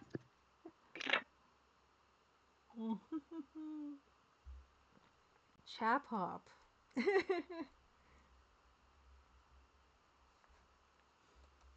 With Marnanel, I learned so much with Marnanel here. She's delightful. Oh my goodness. Chap hop. There we go. It was on the house shelf. There we go. Oh yes, yes. It's a pith helmet. It's painted. Oh, so what fell down, but it was. All right, but yeah, this is Professor Elemental's hat, which we have for reasons. And anyway, there's if you look up a song on YouTube called "Cup of Brown Joy," it's his song about how much he likes tea, and it's the most famous thing he did. He finishes all his concerts with it. Anyway, because there's a game and all those things, comics and stuff. I've been thinking for a long time that I would like to write a Professor Elemental game. Because Professor Elemental is deliberately steampunky. I would write it for ScumVM. As if it was an original LucasArts game. And I have the compiler, I have all the bits, and at some point I'm going to do a pilot. And that's the other thing that I would make. Wonderful. Cup of Brown Joy. Fantastic. Yes, it's a good song. Wonderful, wonderful. Oh, and Spludwick is not here. Oh, Spludwick isn't here. We can't give him the onion. Keep this hat on, I think. There we go. It's fantastic. It's fantastic. I haven't got this down from the shelf for ages. It's really hard to wear headphones and a pith helmet. They weren't designed for it. Yeah, Spludwick is not here. Now, we can summon Avi then. Yes. I've forgotten how to summon Avi. Object. So have I. There's a magic word you have to say. Oh my goodness! Wait a second. Wait a second. I did it wrong. Yeah. Oh my gosh! The onion is rotten. Never mind. Just summon Avi, and we'll know the number, and then we can go back and do the thing. Okay. Oh yeah, you have to have the vinegar and put the onion in the. Yes. Yeah, I forgot that. Oh my goodness. Okay, so we're gonna have to load wine. Oh my goodness. Magic. You just type magic. What was that? Oh, you just type magic. Okay. You just type magic. But the onion is spoiled though. We have to restore. Yes. Yeah, but that's a separate puzzle. Okay. Load wine. I mean, you can go back and do it again if you like. It doesn't matter, but whichever I you see. think. I see what you're saying. Okay, so you don't to soft lock the person. They can actually redeem themselves. Yeah. Okay, so I will go. It's not a linear thing. You can. Yeah. Understood. Okay. That is wonderful and forgiving and merciful. Okay. Wine. Yes. Okay. And it won't shorten anything. It won't shorten. There's a game that I was thinking about the nature of time. What's done with it? Taking his office in the way.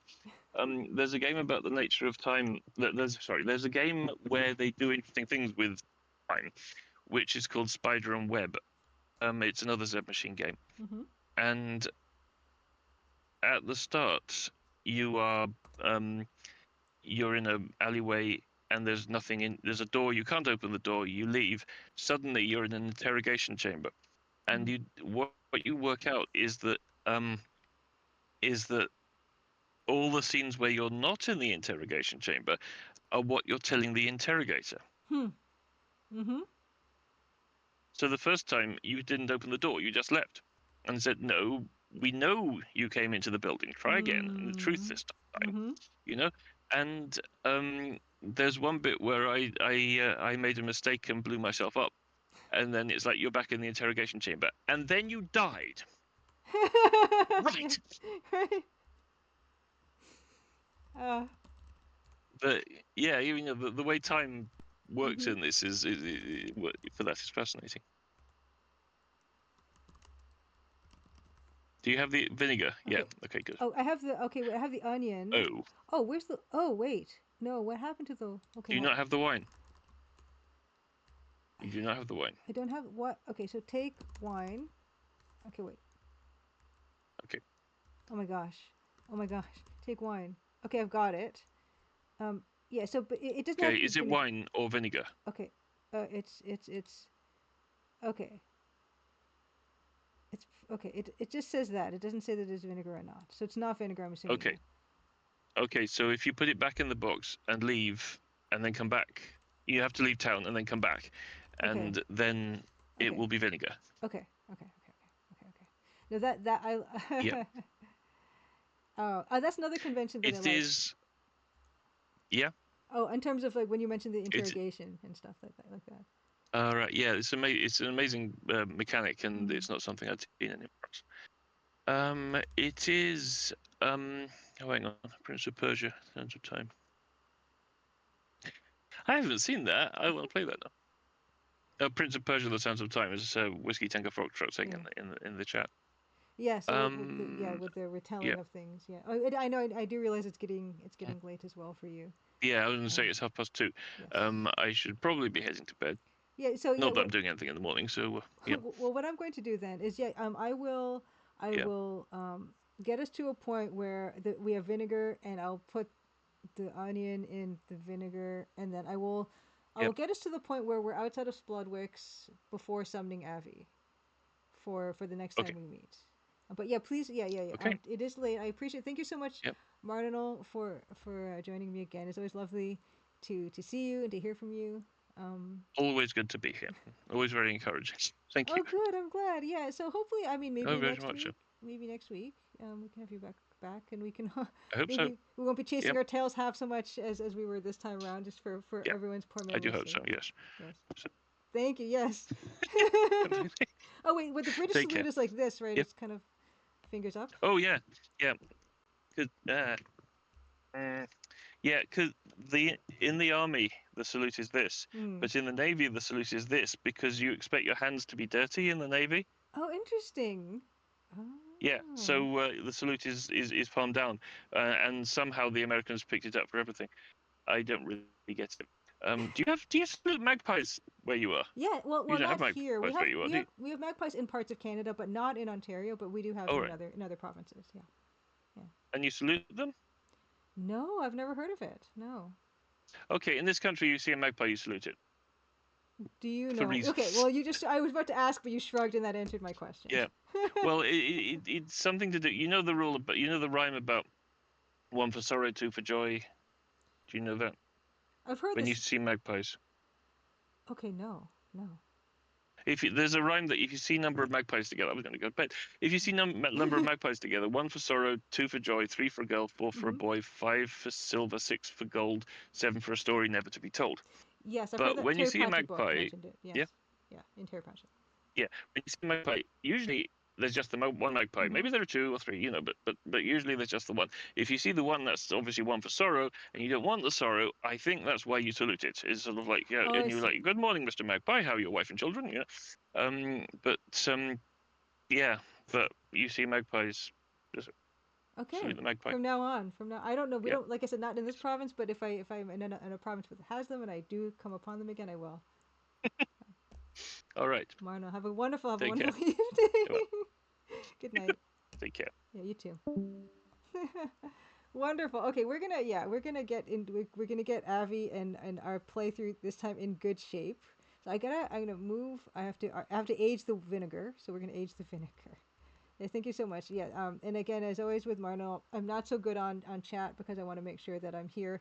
And I always feel that Martinel knows so much and remembers so much that I always, even when I give her my full attention, I'm still so many steps behind her. So yes, thank you so much. And yeah, good to see all you folks. We're just gonna, yeah, get us into a good shape for this run through. Then we're going to catch up and talk about a few things that I thought I was going to be late today, and I'll tell you why I thought I was going to be late today. And I made a really cool, I didn't make a cool discovery. Someone else made a cool discovery that I then got to benefit from. So I'll talk about all that once we get through this bit of gameplay here, and get our onion, and save it from rotting so sadly. And after that, we are going to get back on some EGA pixel art. Evil Tentacle gave me the full sprite sheets for Cosmos Cosmic Adventure, which is kind of fun in its own on its own to look at, and just really appreciate all the work that went into the original game, and then see what we've kind of in Pansified, which is another line of work entirely. And we're going to do our warm up, which is to Impensify Sprite. Although there's not a lot left on that sprite sheet, but we will look at that together. But other than that, yeah, we're gonna party like El Bravo. I saw El Bravo come in, and we're gonna party as usual. Really, we'll say that. Yeah, I'm just gonna buzz through all this, and it's nice to know that that's how the time mechanic works. I wasn't really sure when we played this together the first time how that worked. Yes, you knew the wine would be bad, but not this bad. You're holding a wine bottle full of what was once wine but has now gone sour. Seems more like vinegar to you. And I am really fascinated by those Christmas crackers. That's why I keep bringing them up. Hey, Mug Monster! Happy Crimson Tuesday. Thanks so much for the resub. Because how cool slash, you know, extravagant would it be to actually buy some, you know, Harrods Christmas crackers or something, right? And you know, take them to a fancy dinner party with your friends. Oh, sorry. That's the sound. That's a very annoying sound, and I'm sorry. That was my fault. Yeah, let me go to Norwich. Let me get this onion. But yeah. I am fascinated by Christmas crackers because we have had them, but just like way when I was really young. There's a picture of like I think my parents with a family friend, and they had the paper hats on, and I vaguely remember Christmas crackers, and I would love to revisit that. And I don't know if they really sell them here. Maybe they do, but I know for some whatever reason Americans have absolutely no experience with them, and they're so fun. They're kind of like fortune cookies, but way better than fortune cookies. Okay, let's. Yes. Hey, Benjamin Rivers, happy Crimson Tuesday. Watch and stream while doing dishes. Let's give Benjamin Rivers a shout out. Shout out at Ben. Oh no. I can just. Oh, wait. How come that is not. Oh, the Benjamin Rivers. That's why.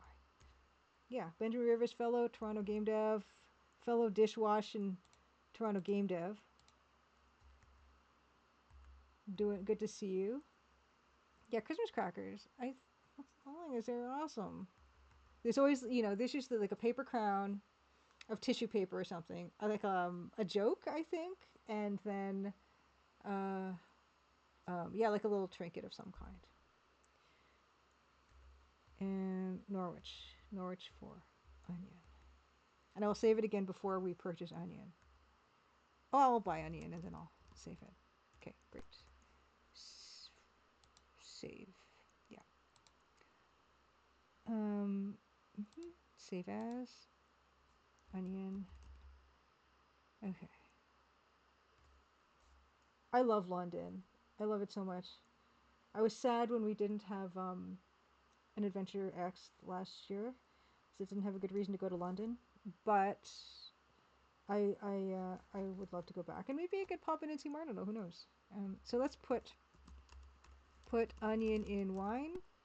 Brilliant! You squeeze the onion through the neck of the bottle. This is a bit of a stretch, I think. But if it just fits through and sinks slowly to the bottom of the liquid, you carefully recork the bottle, hoping that Spludwick can use a pickled onion instead of a fresh one. So we've got that now. Yes. Objects. Onion. The onion is large and strong smelling. It looks like just a thing that Spludwick asked you for. You hope you can get back to Arjan in one piece, though. Yes. So save as pickle. We'll save as pickle. Okay. And then, as promised tomorrow, I will deliver this pickled onion to Spludwick's doorstep, but no further. And then we will pick it up with her next time. And oh yeah. What we're gonna show, one of the things I want to show is this year's holiday card. It's been posted a little bit online already, which people are totally welcome to do. But I will show it in its full EGA display glory with you folks today. That's another thing I wanted. I've got a list of things that I wrote down to do today, so I don't forget, which is something I do often. Okay. Come on, Avi. Is this the fastest Avi will go? Oh, he can go faster. What do you know? There he goes. You gotta click the little brown bunny. Okay. This whole time. Okay.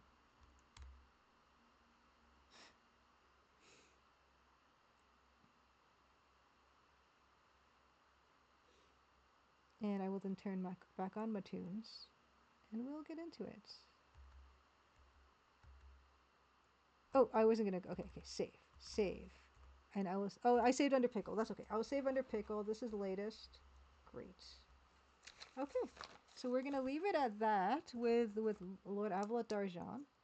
Again developed by Marnanel Thurman. 1999. Thorsoft of Letchworth, which is very very excellent. Turn music on.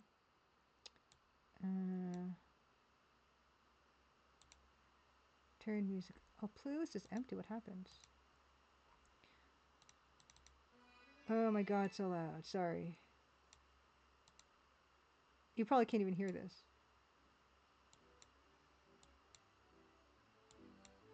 Okay, there.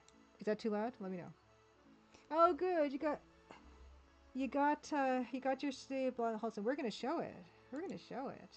Um, wonderful. First things first. First things first. Oh yeah, this is an EGA illustration I did, and I've shown it before, but I just needed a new background from last week. Sound is fine, perfect. Thank you, Julie for XP. Thank you. I mean XPY. First thing we want to show is Crimson Gazette. It has come out. It came out um, last week, I guess. Issue number 66. As usual, we're just going to do a quick go through of all this together. You can get this yourself if you subscribe. At the top there is a subscribe to list thingy. Oh, I'm glad you like the illustration, Evil Tentacle. Okay, so here is January 2025. I mentioned, yeah, this is the year of the snake. So there's that. It's winter in Ontario, truly, now. We've had lots of cold snaps. We're in the middle of one right now, which is to be expected. Here is the preview, the very blurry preview of the card that we will see today together. And here's getting them all mailed out. Yeah, here are the publications and stuff. I feel like I showed this already, but there's no way I showed this already because I sent this thing out on the 16th, and last time we streamed together was the 14th, so that's just a false memory. Okie dokie. Next, yeah, so every thing that I could find or that has come up since last Gazette I put in here. So there's this beautiful Forbes article by Joshua Dudley. You can find the links in there. The Guardian, there were some year-end roundups that the Crimson Diamond was included in. This one by The Guardian, the video games you may have missed in 2024. There is a link. Ars Technica, their top 20 video games of 2024. Kyle Orland wrote one of those, so you can find the link there. Kotaku, 16 great games that flew under the radar in 2024. Carolyn Petit's pick was Crimson Diamonds. This is an Italian magazine, I think. Right? It's Italian. This is Italian, right? Or is this Spanish? Oh, I'm embarrassed. Anyway, CAAD, issue 66, as a review. Spanish. Okay, so sorry, Spanish. It's Spanish. Terrible. I'm terrible. I apologize. So this is, you can find, there's a link to the digital version here. It's got a gorgeous layout. Here are the reviews in this issue. Also, Devil's Hideout by Cosmic Void, who is awesome as well. Then this Adventure Game of the Year YouTube stream happened last week, and the Crimson Diamond was third place, voted by an international jury. Third best Adventure Game of the Year, according to the Adventure Game of the Year Awards. Second place was Prim, and first place was Locomotive. And I heartily recommend. I've not played Prim, but Locomotive I played some of, and it's fantastic, so very much well deserved. And congratulations to Locomotive. Oh yeah, and Mugmar says CAAD, that magazine has an image from the Good Plus ending on the cover, so that it's a bit spoilery. Adventure Game of the Year also nominated Nancy Maple as best character. She lost out to Sherlock Holmes, which also totally understandable. Mobile syrup covered Canadian developers made this article. Canadian developers made some of 2024's best games. So there's that, which was nice to again to be mentioned. Uh, by Bradley Shankar, you can see even like they did. Oh yeah, speaking, hey Benjamin Rivers, yeah, you can see Benjamin Rivers, two characters here. Um, Neo Harbor Rescue Squad. We've got the redheaded person and the other headed person, the dark headed person, are Benjamin Rivers characters from Neo Harbor Rescue Squad or Neo Harbor Rescue. I can't remember if there's squad at the end of that. Anyway, gaming trend top games of 2024 list also included. Oh, I was honorably mentioned. Crimson Tide was honorably mentioned. Did you just make fun of me because I couldn't remember the name of your game? What's it called? You can link it if you want. Neo Harbor Rescue Squad? Not Squad. I don't. I'm so sorry. What is wrong with my brain? I don't know. Show Me Tech has best games of 2024. Crimson Diamond was number 17, which is awesome. This is oh gosh, don't do this to me again. What? Okay, wait. Did I even write it? Brazilian news outlet. Okay, so yes, so this is an incredible thing. I'm not gonna. Diario de Pernambuco wrote this, and this is like this publication. I looked it up. It's been around for like that's why there's 200 here. It's been around for 200 years. They did a wonderful review about the Crimson Diamond as well. Yes, Brazilian. Yes, this one's Brazilian. I know this was Portuguese. Yeah. So, yes, the names of Benjamin Rivers' characters in this game are red-headed person and dark-headed person.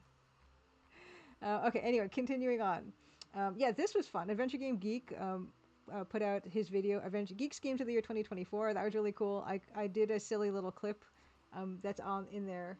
It's like a minute long, so you can check that. The whole video is really cool.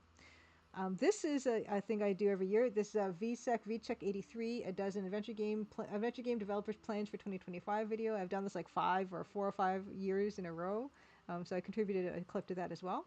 And this is a really good one if you want to see what's going on and who or what are some adventure games or adventure game developers that you might want to follow.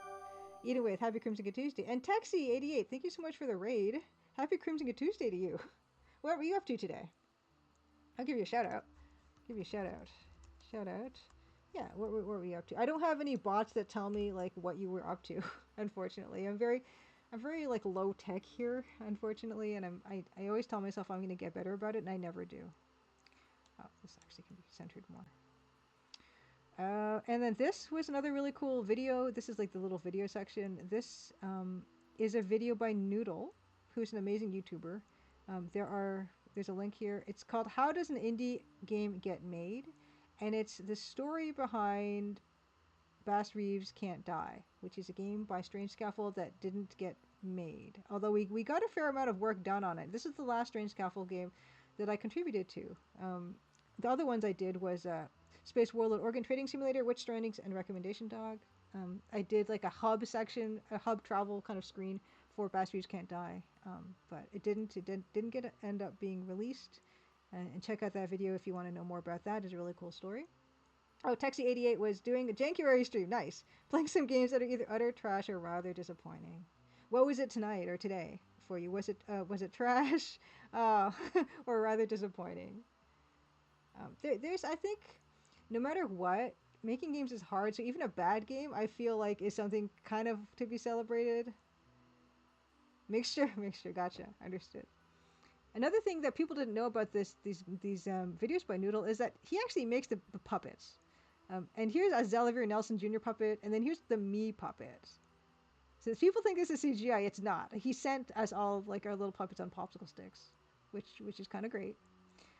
Also, speaking of awesome people and meeting up in real life, we weren't speaking of meeting up in real life. I was speaking of loving to meet Marnanel in real life. So we're gonna segue that way. Here we have Tawigia at the top, me in the chair, and on the left is Old School J. And I met up with these folks and NK, all wonderful retro Twitch streamers. We met up a few weeks back. We had an incredible time. We went to a museum. Oh yeah, yeah, yeah. Oh yeah, yeah. You're right. Taxi. Okay, yeah. When you put it in that context, like totally, yeah, understandable. Except when anyone who has kids got conned into buying jank games and then finding out how bad they are when they finally load them onto their computer/console. Yeah, yeah. That's a very important point that you're making. Nowadays, we can just download something, try it for 5 minutes, and then move on to the next thing. But when you're a kid and you're saving every nickel and dime to buy a game that was probably could have been $50 maybe, in 90s money or 80s money. Yeah, it's heartbreaking. It is. So yes, I also have to respect those memories as well. Yeah, Noodles videos are really amazing things. Like this is a really awesome video. I do recommend this. Yes, Julia Towie, Gia, and Old School Gia. Yeah, this is so fun to meet up with them. So fun. Oh, Julie for XPY. Thanks you so much for dropping by. Happy Crimson Tuesday. Have a wonderful night. Yeah, and yeah, hope to see you again. Yeah, and then I just have my VODs, which is we started Omnicron Conspiracy today. We're gonna continue Omnicron Conspiracy today. Um, I'm loving this game so much. I do have merch on Fourth Wall stuff, and yeah, all that stuff. But at the end this is what I wanted to talk about. So this is an unknown until tonight, an unknown mineral specimen. Yeah, Whiskey Tango Fox makes a good point. That was what was nice about shareware games. You can find out if you like them for just the price of a floppy disk. Yes, absolutely. Now this is the reason why I might have been late tonight, but fortunately I was able to get out of the event in a timely fashion. I got my stuff looked at. This was actually we'll get into it. I'm excited. So I thought it could be citrine. Citrine is basically like a quartz, like a yellow colored quartz, but it is surprisingly rare um, when it's naturally created. Actual mechanism of citrine's signature yellow color, naturally how it naturally develops, is kind of a mystery. Most commercially available citrine is amethyst or smoky quartz that's been heat treated to 200 or 300 degrees Celsius. And I was not sure. This is a piece I have. Okay, nice. Okay, so Taxi88 played the following games um, for January so far: The Deep, Spectrum version 1988; Outrun, Amstrad CPC version 1987; Double Dragon 128K CPC 1988; Live and Let Die, Spectrum 1988; and Kung Fu Master, Spectrum 1986. Did you have a favorite Taxi88 of any of those? Ghost Girl Blues, Happy Crimson Tuesday. Yeah, this thing I thought could be a citrine. Maybe it was. If it was, maybe it's a heat treated amethyst or a heat treated smoky quartz, because those are all the same mineral, but just a different. You can change the color if you heat them or irradiate them, do all kinds of stuff to rocks. Oh, I my first exposure to Double Dragon, as with most like console games, was the DOS port of them. I've mentioned this before. Double Dragon, Mega Man, Street Fighter 2. I got them all through DOS first, and I love the PC Double Dragon. By the way, it was it was one of the first and only, maybe it's the only fighting game I've ever finished. Like back in the day, I love that game on PC. All the home computer ports of Double Dragon were either disappointing or just god awful, especially the Commodore 64. I liked the DOS for it. Anyway, okay, moving on. So this is something I brought. So the Royal Ontario Museum today had a a clinic to identify fossils, minerals, gems, jewelry, all that kind of stuff. And I went downtown to bring this rock to an expert to see if they could help me identify it. Um, so that's kind of where I was earlier today. And yes, the Dev Pirates. Yeah, Mega Man X for DOS. I had Mega Man 1 for DOS, maybe. Oh yeah, Ghosts and Goblins as well, or whatever it's called, Ghouls and Ghosts, whatever it's called. Yeah, DOS as well, my first one. Now, okay, so this is the piece here. Now you can't tell by the scale. There was no banana or quarter or whatever for scale, but this is the piece. It's about the size of a chiclet, but thicker. So I thought maybe this could be maybe citrine, which is yellow quartz. Maybe it's like I don't think it would have been glass because you can see it's kind of got all these inclusions in it. It's getting keyed out. Let me turn off the color correction. Okay. Turn off. Oh, sorry. Turn off the chroma key. Yeah. So we're gonna do the thing where you kind of hold. So this is what I thought was maybe it was my idea was maybe it was citrine. And it would have been cool because, as I said, naturally occurring yellow citrine is actually kind of rare.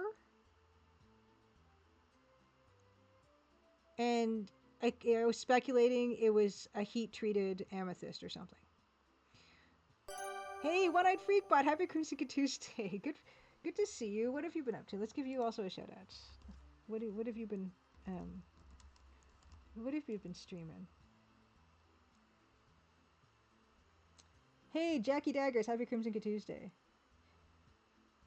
Oh no. There's an apology in the manual.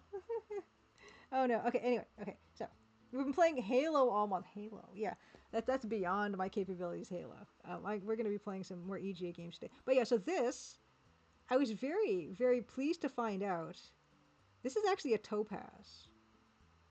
Which is actually a harder mineral and more brilliant than citrine, than a quartz. So this is a topaz. Topaz is the on the Mohs hardness scale. It is an 8 on the Mohs hardness scale. So it's one step below sapphire and ruby, which is 9, but it's one step above quartz, which is a 7. Oh, thank you so much for the follow, Jackie Daggers. Oh, also, I tend to do anonymous follows, and that slipped because I'm not on my A game. Chips topaz drop from shrine. Yes, so this is really cool. That I never thought it could be a topaz, but this is a nice little bit of topaz. That this gem expert was happy to tell me, and most likely a Brazilian topaz. So I'm sorry, Julie for XPY is no longer here, but yeah, Brazil is known for topaz, and so this is a beautiful topaz, and I'm so proud and happy to have it because, like I said, it's really cool to me to have any kind of those signifier minerals that are on the Mohs hardness scale. Like talc is 1, or quartz is the 6. Corundum, like sapphire and ruby, is 9. Diamond, of course, is 10. But having topaz as being a solid 8 is fantastic. You know. Love a topaz. So now I've got a topaz, and I'm very, very happy. Oh, good. Okay, if you love minerals, yeah. So, Jackie Daggers, I was just showing my my monthly newsletter that I do called Crimson Gazette, and every month I do have like a rock fact, like a mineral trivia section. So this month is about this rock that I thought was a citrine, but next month I will talk about the fact that it is in fact a Brazilian topaz instead. And there's also crafts. I do cross stitching. So here's the completed Albert and Nathan cross stitches. As well, this is like the jack I'm working on right now. So hopefully I'll get the whole crew together. In fact, so there's also at the top of the Crimson Diamond, there's like a dev blog thingy. You can see the entire dev blog. And there's like at the side of the dev blog, there's a place where you can subscribe to the mailing list, and you can get this on your email. But I do this every month. I've done this this is the issue 76, so it's been going on for like more than 6 years at this point, monthly. But yeah, I always have everything, so you don't have to be on social media to keep in touch with what's going on with Crimson Diamond stuff and all my rock facts and crafts and whatnot. So there we go. Yeah. So that is this month's Gazette. Which brings us to the... Oh, you know what? Before we get to the next thing, I did want to show... I said to you guys, I wanted to show... the actual real life version of this card to give you an idea of like the size and the fact that it is done with metallic paint, and I quite like the metallic paint view or effect. Oh. So you can see it's got some nice metallic paint. It is Year of the Snake.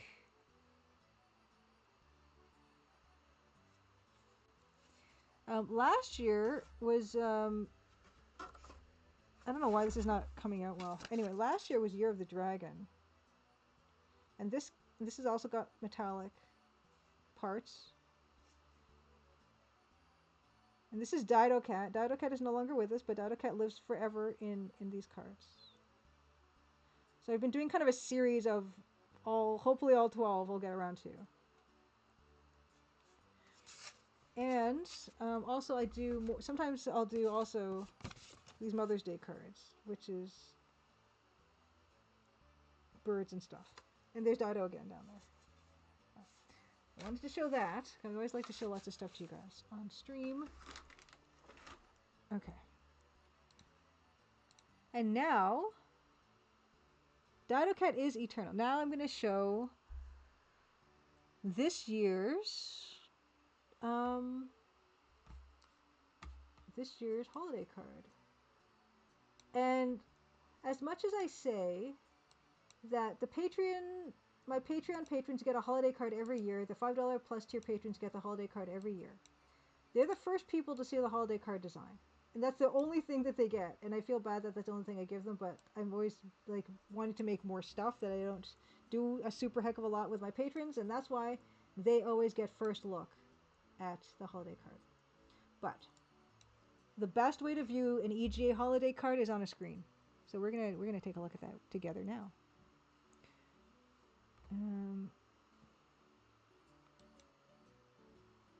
And here she is. This is the card.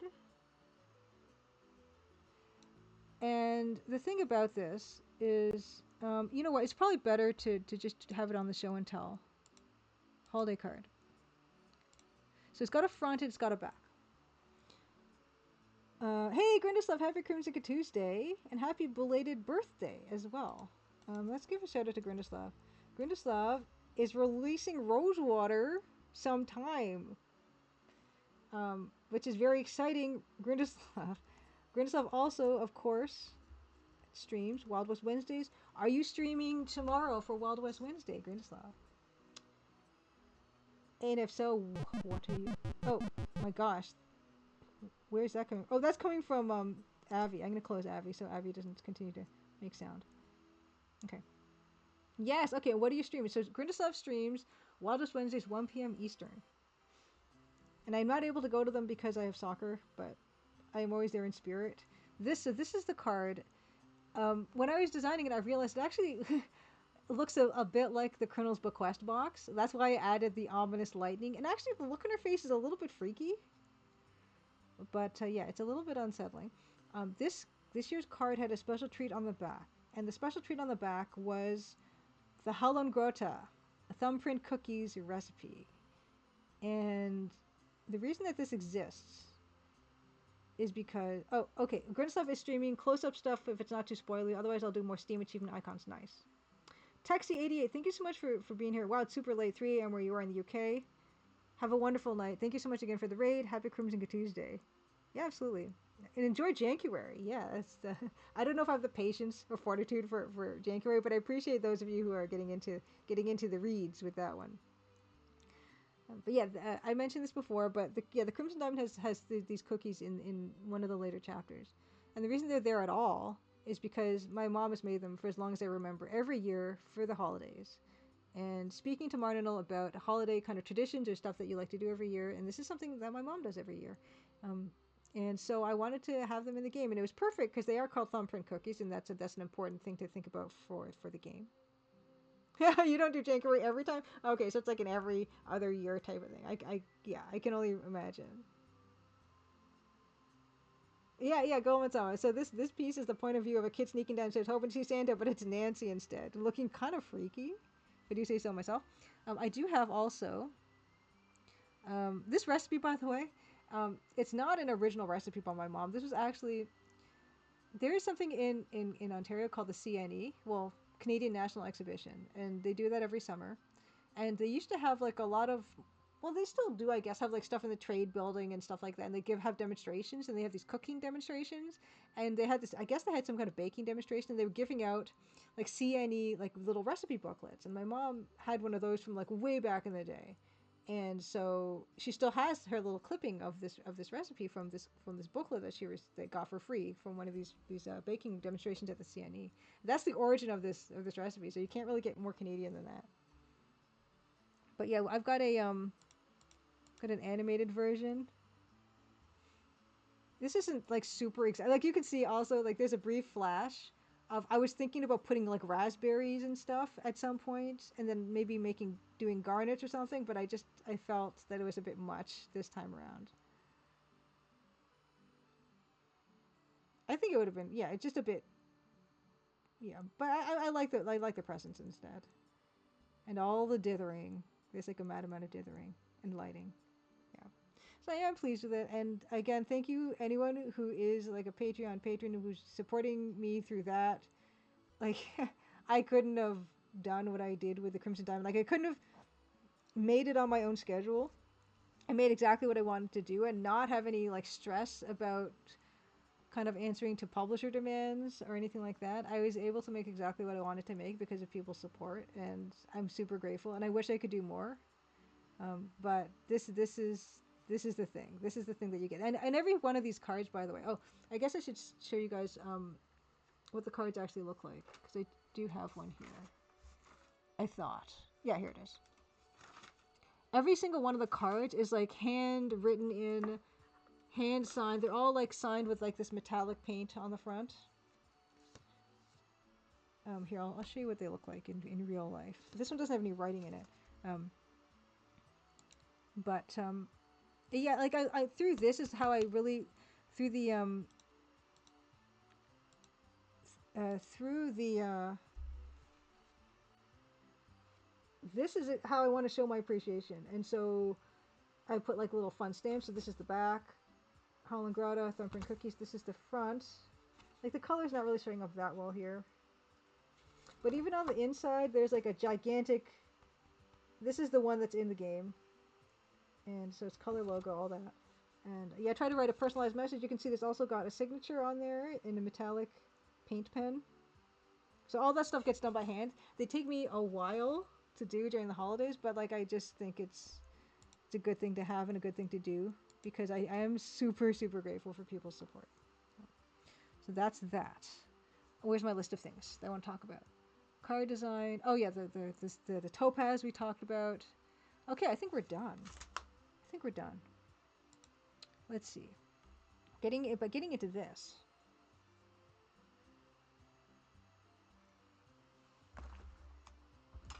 Okay, getting into this. We're not going to have too much time to work on this, I don't think, because I do want to get some Omnicron Conspiracy. Now that we know how to shoot the gun in Omnicron Conspiracy, like naturally I want to try to shoot everything in Omnicron. Oh, Blair Madison, happy Crimson Tuesday. Oh, I'm glad you got the card. Thank you so much for your support. Really, really super appreciate. Um, okie dokie. So this is the piece. Um, I don't think I have it. Yeah, I don't have the layers for it open, but this is the 100% view of it. Look at all the dithering. Look at all the dithering. Even there's like little dithering by the lights to emphasize their glowiness. Even like there's storm clouds in the back. The ominous storm clouds in the back are dithered back. The balls are not dithered, but everything else back there is. These packages. Packages. The chair is super ultra dithered, right? And then even the frame of the window frame, the window frame is dithered. So yeah, she does look. I think she looks a little creepy in this picture, but maybe that's for like a good thing. Hey, Edmund Dieter, happy Crimson Tuesday. Yeah, we're just gonna get into it now. We're showing the holiday card this year. But what I'm also gonna do is I mentioned um, Evil Tentacle has kind of spearheaded the wonderful reskinning, repantsing of Cosmic Adventure called Smo's Pantaloon Adventure. And here are all the actual like sprite sheets for the game. And let's just take a look at these because this is all the stuff we have not impantified yet. Everything in green has been impantified. And so there's not a lot left. Although this arrow is looking pretty naked to me, right? There's only a few things really left. Maybe those spikes could be put pants on. The arrow could have like sideways pants on, on it. I see some potential here. The explosions maybe not so much, really. This little ghost fella, he, I don't. Yeah, I really don't. I want to put pants on him, but I really don't know how that would work. I don't know.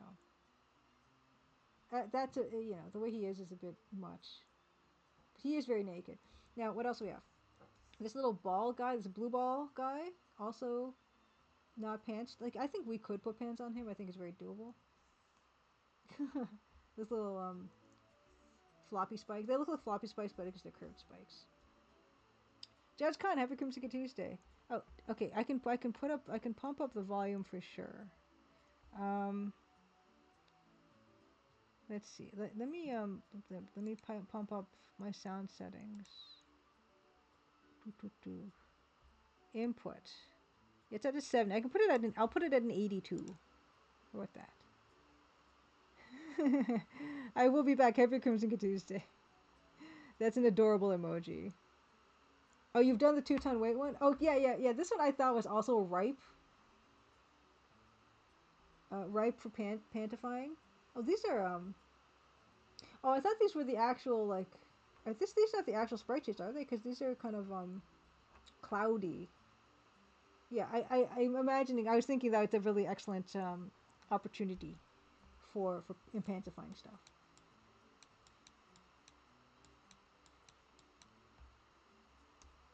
Let's take a look at the other sprite sheet here. Sprite sheet number 2. Look at all these wonderful sprites. Ben G 9C9, Happy Crimson Tuesday. The term pantifying. Now, it's we're trying to come up with a proper verb for it, but to give you an idea, so you can see these sprites around these edges here. These are from a game called Cosmos Cosmic Adventure, and we've been putting pants on the sprites and renaming the game Pantamos Pantaloon Adventure. You can find the game for free here. And we're trying to come up with a verb, and I think we've settled on pantifying, just to put pants on everything. But we're not totally there yet. And I'm just kind of combing through this and seeing what else we could kind of mess with. Although, what I first will do, I'm going to leave this up for now because I just need to look at my Pantsmo folder and see if I do have some assets to impantify, because I'm pretty sure I haven't done all of them. And I'll show you also the reason why this is so important when I get back to Photoshop. But I'm just going to leave that up for now because I want to show you guys why we're doing this. But I'm also looking up because I'm pretty sure there are some things that I haven't done yet. We've done the cabbage. We've done the little mushroom. Did I do all these? Maybe we have. Okay. Yeah, the reason that this is this is a trampoline thingy that's got pants on it now. So that's another example. But the reason we're doing it is because frankly, Pantsmo is horrifying. I mean, Cosmo is horrifying as he is. Like this is the key art for Cosmo. And he reminds me, I've said this before, he reminds me of the Kappa, this Japanese Kappa creature, which is a mischievous imp. But also kind of scary. This is what I think of when I see Cosmo. And it's not to say that putting pants on him would make him more appealing. It just, there's something about this character as he is. It never sat right with me, and that's what this whole project is about. Yeah, this one. Now, looking at what we have left. Ooh, grapes. I could do grapes. And that little egg is adorable too. That little egg is so cute. I could probably do the egg as well. So we're just trying to comb through this and picking out stuff. This is Assets 4. Look at this stuff. And yes, and all these like little the dialogue ones have all been done as well. Yeah, I cannot wait for the new version of the game. The past version of the game is up on that the link I sent. I shared all this stuff. But yeah, I'm realizing I thought these were like the sprite sheets, but of course they're not the sprite sheets.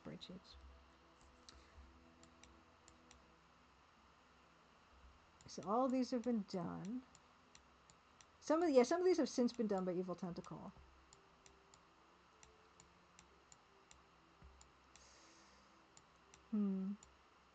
I love the minerals as they are. I wouldn't want to touch those. They're gorgeous. Oh, okay. So Evil Tentacle has done the egg. Oh, Gomon-sama says, speaking of yokai, I recently got Yokai The Art of Shigeru Mizuki book. It's got some mind-blowing artwork. That sounds incredible. Yeah, my gosh. Okay, I'm gonna write that down. I'm gonna write it down. Yokai. The Art of Shigeru Mizuki. Fantastic. Yeah, taking a look at these. Would I be able, Evil Tentacle, would you have to send me whatever I pick on Discord? Because yeah, I can see that these are not like the ultra crisp pings that I would need to work off of. So I'm wondering, there are variations of the kappa. Okay, cool. Okay, so why don't we just decide kind of on the spot what I'm gonna be working on. I think all the gems are incredible and I love them, so we're not gonna do those. The egg you've already done, so we're not gonna do the egg. So I'm gonna close this sprite sheet. This sprite sheet, what did we have? Oops.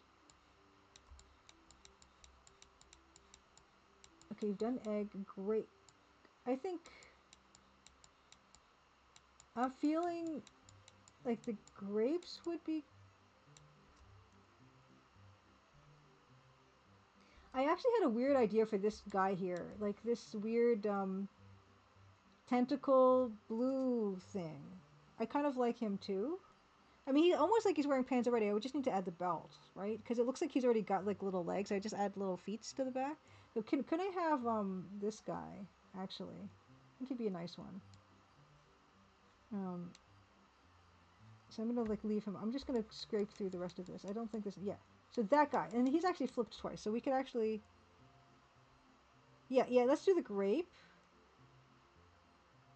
And this, can we do? I'll do whichever one you have on hand tonight as a warm up, and then I'll do the other one next. So there's this guy, and then also grape. I've already lost where the grape is. Yeah, some of these fruit don't have stuff.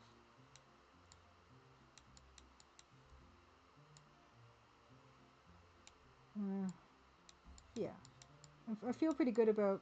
Hey, here's another fruit that doesn't have anything. This blue turnip, whatever it is. That one as well. We need to cover the basic fruits.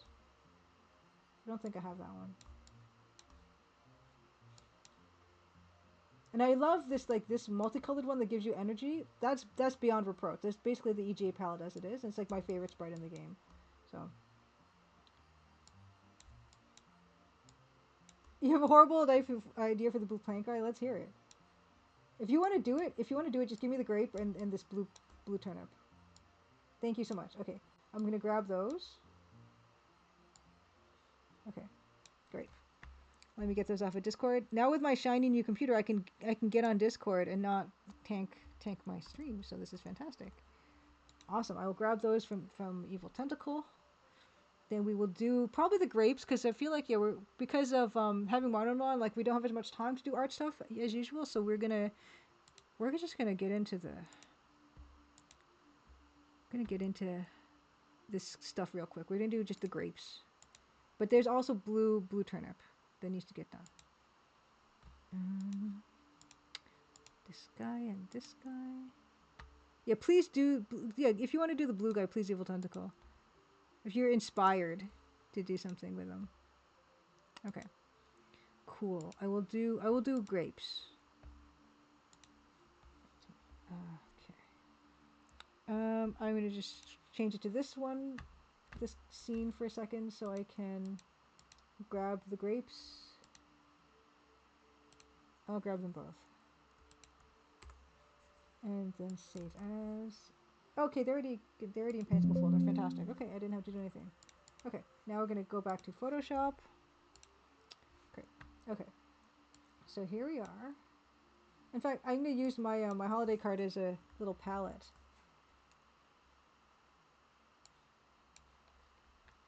This is whoops. There she is. Okay. Grapes.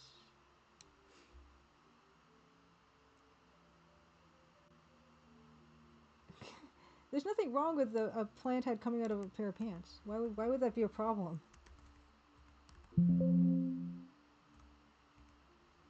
Okay. Okay. So this is I love that cobalt, the light cobalt blue shadow. Just look at the light cobalt blue shadow with the magenta. There's something magical about this combination. Right? Am I right? This is so good.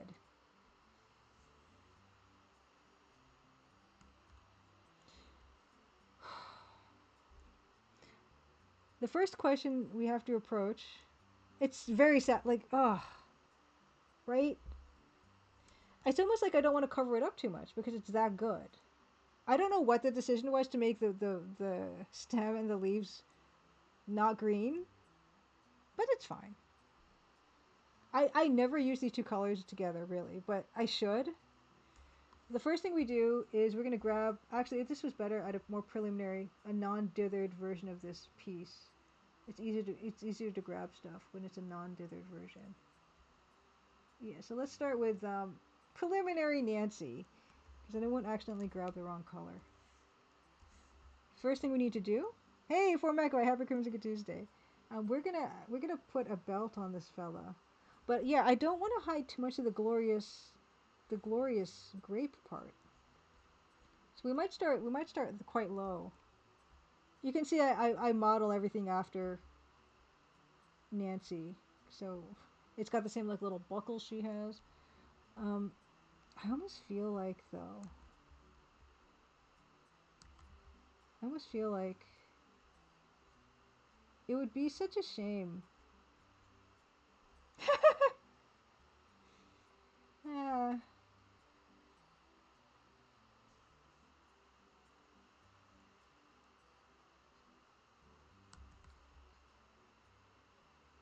Actually, I gotta move the buckle over. I gotta move the buckle over. Even though, no, it looks way, okay, it looks worse. It looks worse there. So, I can't do that. It looks worse there. It just looks worse there. Oh, whoops. Yeah, save as grape. Okay.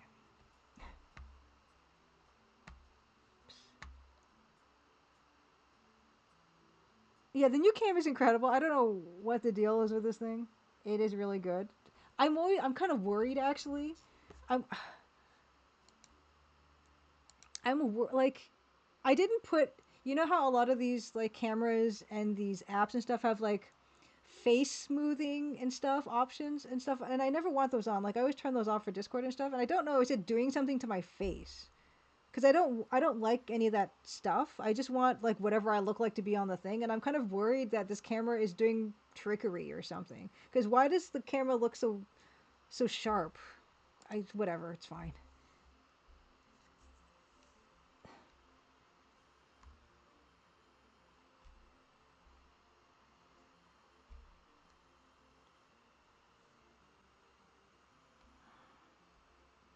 I don't know. It's like I don't even want to do anything to it anymore.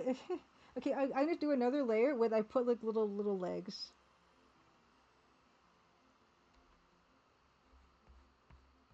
Yeah, I mean, are there AI cameras? Like, okay, I can even turn on this camera.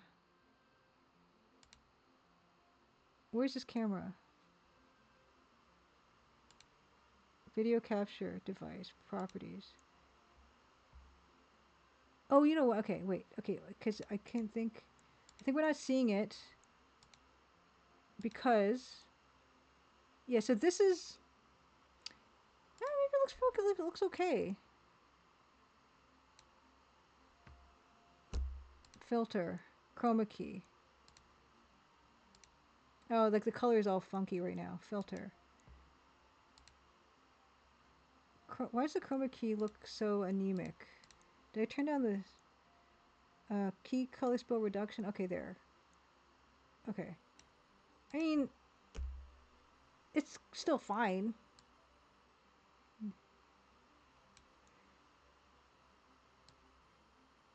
Is this horrible? Is this horrible and disturbing?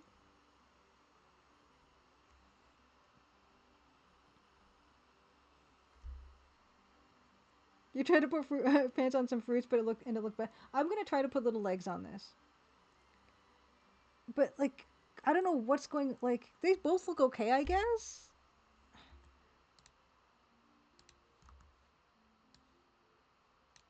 It's just the, you know what? It's just the lighting, maybe. Is it just the lighting? Cause no, because now the camera's in the same place. Cause I've got the one that's built in, and then the other one is like literally right beside it. I don't know why they're different. Yeah, the keying happening to that's not a big deal. And until I teeth, that's not a big deal. Cause it's just the filter on that one is set more aggressively. Maybe you know what? Um, it could be. I just need to choose the default color of green. Maybe green. It's not as no, it's not as good. There, so the right one is slightly sharper. Yeah, and this is. I don't know why the. I don't know. It's fine. It's fine. It's still a useful camera, right? If I want to, oops, if I want to use it for something. But anyway, that's not. It's not a big deal. Okay, now, we're gonna try to put like little legs on this guy, but.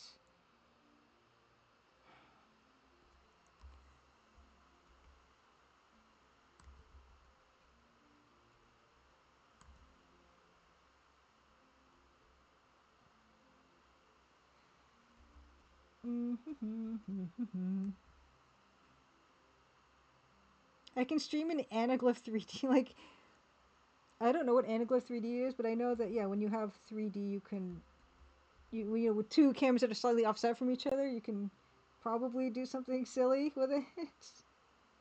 Ah, 3D. Oops.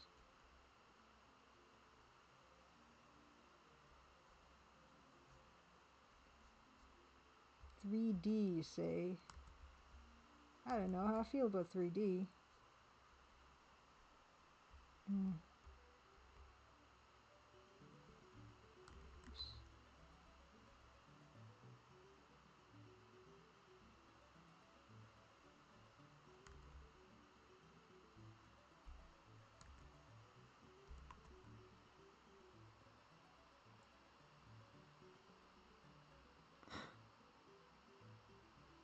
Oh, is that values of how you do the Anaglyph 3D? Subtle transparency on both sources, red or blue filter for each source overlap.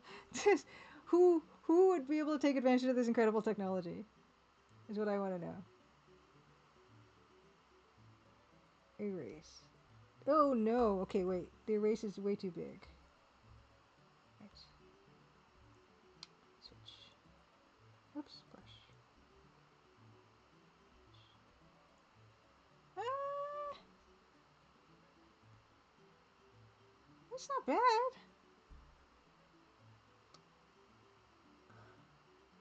It's not bad. It looks hilarious. Okay. Well then I think it's fine. You can still see the bulges of the grapes underneath the denim, which is kind of nice. All right. Okay.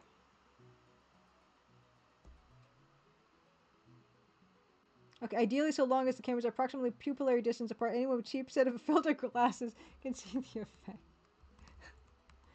Okay, we'll keep that in our back pockets. Okay, we're gonna do grapes and pansified ping. So I'm gonna send that over to Evil Tentacle after stream. Magical with pants fruits. I'm a pant fruit whisperer. Yeah, so this is fine. Yeah, I'll do maybe next week we can do this adorable. This looks like oddish. Am I right? Like this little guy. So if I could get sent that guy for next week, but yeah, I mean that's a pretty good. That's a good one. I'm happy with that. We can move on to a bit of work on this key art. Now I actually did pull the key art that in the proper aspect ratio, so we're not missing any detail. I'm just going to use this as my palette, my EGA palette, because I think all the colors are there. Okay. We'll do a bit of this. Ooh, it's already 10:30. We'll do maybe till 11, and then we'll do like half an hour of Omnicron. Maybe Omnicron tonight is just going to be me trying to shoot things differently or something. Okay. Hey, Beta Human, happy Crimson Good. Oh, wait, that was you. Oh, Beta Human. Oh, yeah. Oh, sorry. This is a different message. Happy Crimson Good Tuesday, Beta Human, by the way. Oh, I should change my tag to art. Says, if you just display the two offset images side by side, I have trained for years to cross my eyes to merge the images for stereo effect. Fantastic. Why have you done that? Just out of curiosity. Okay, Emmy's away, so I believe they'll be at least then until New Pants was out. Okay, so we have plenty of time to get those last sprites in. To celebrate Pantsuary. So this is what we're working on. Oh yeah, I was working on the tree. That's what we're gonna do today. Just putting more lines on the tree.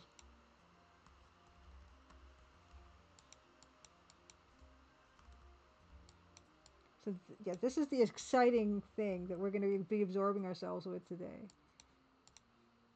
Yeah.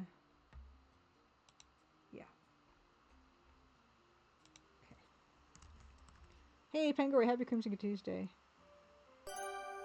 Hey, Fractal Mind Mike, happy Crimson Tuesday to you. Thank you so much for the resub.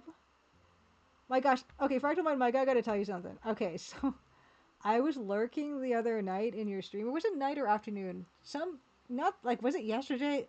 Where is my brain? I was lurking when you were streaming Police Quest. Let me shout out. Let me give you a shout out. Fractal Mind Mike is incredible. I really love Fractal Mind Mike because not only is Fractal Mind Mike an incredible streamer, Fractal Mind Mike is an incredible developer who's come out with like way more games than I have in the same amount of time. Oh, okay, so maybe Sunday enough for you. Yeah, it must have been yesterday for me. You were playing Police Quest, and no, my pleasure. You're awesome. Like, and also, like, me and Fractal Mind Mike had a 3 hour long conversation talking about game dev like a while back. Yeah, Fractal Mind Mike was playing Police Quest the other day, and I don't get the impression you like Police Quest very much. Now, this is completely fair because I don't think most people like Police Quest very much. But you were like you're like really not enjoying it, I don't think. And I'm so sorry, and I'm sorry for all of us. Yeah, we are totally due for another chat. Let's do that again.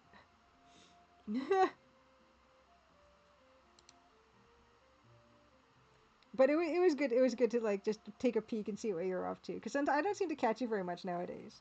So, oh, another thing I wanted to show briefly. So I mean, I guess, okay, yeah, Police Quest one, but it was close to not liking it. So many glaring flaws. Floors, yes, flaws. Okay, so you're on the edge of not liking that game, but you still kind of like it. Okay, Beta Human says I was quite obsessed with stereo imagery and cross-eye technique allows one to view much larger images than wall-eyed magic eye technique in full. I cannot see the magic eye stuff. I've tried. I cannot. Like you think in general, you're like okay, because I don't know. Like I was getting like these vibes when I was watching. Where like, oh my gosh, he hates this game so much. But you're like really putting on a brave face, and I appreciate it. And you also like saying like also like things that you thought were good about it as well at the same time. Yeah, you died like 60 times in the car driving. Yes. Oh, Mike's got Spice and Pismo as well. Yeah, and I've never played a police quest, so I can only imagine. Well, another fun thing I wanted to show actually. Um, so I've got this like big old necklace now, and I just want to tell you that it's stainless steel, and I bought it on sale, and it's actually by a Toronto jeweler called Vitali Designs. They were founded in Toronto. They're based in Toronto, and they design all their stuff, and they make everything in stainless steel. And this is stainless steel, and it looks incredible. This is the best looking stainless steel I've seen. Um, but yeah, it's really. So I just wanted to mention that because I don't want you to think the Crimson Diamond sold like a billion copies or something, and now I've got all this bling. But here's like the catch and everything. But yeah, this is, and also the earrings are also stainless steel. So this is not gold. Let's get that out of the way right now. This is not gold. If this was gold, it would be like I don't know. Gold is expensive. Would be a lot of money, but this is not. This was like less than $100. This was like $70 or something. And I do really like it because I love bling. Like I love big bold jewelry like this, but I'm not gonna afford this in gold. So. And the stainless steel is really good. Like it's actually made from 100% recycled stainless steel because stainless steel is one of the most recyclable materials. And so I really like this place because not only are they like a Toronto-based jeweler designer thingy, but also they use recycled material. Like they recycle it. They use 100% recycled stainless steel. I didn't hear that quite right, but I think Julia said TCD sold 1 billion copies. 1 in 8 people in the world have a copy. Let's convince the other 7 billion to buy a copy. Yeah. So I just want to put that out there. I just really like bold jewelry, and this is not real bling. This is fake bling, but that means I'm happy to wear it because it was like it was very reasonably priced, and it was on sale because of like the holiday sales and stuff. So anyway. If okay, Betty says the cross-eye technique might work for you. Yeah, it's just fling. Yes, it's fling for Magpie. It's fake bling. But I only think I would really like. I would never, even if I could afford when I can't, a real gold chain like this. I would not feel comfortable wearing it because I'd be like, oh, that's a lot of money there. And I also think about like someone's gonna jump me for this chain. That could still happen. Like I haven't worn this in public because I'm like, what if someone tries to jump me? I would happily give it to them, but you know, these are the types of thoughts you have when you watch too much true crime.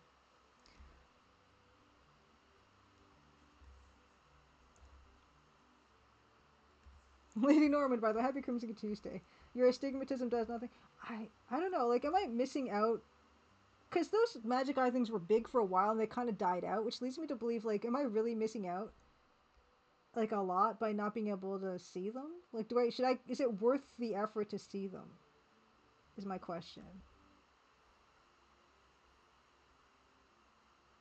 Also, Vitali Designs, if you look them up, it's Vitally Designs. They have some really like cool out there stuff. Like they've got like bling for your mouth. That's not even like a grill. It's just like a thing, like a mouthpiece you put that goes over your lips, and it looks really cool. I don't know if I have like, it's my thing to wear that, but I really think it's an awesome look. It's very punk.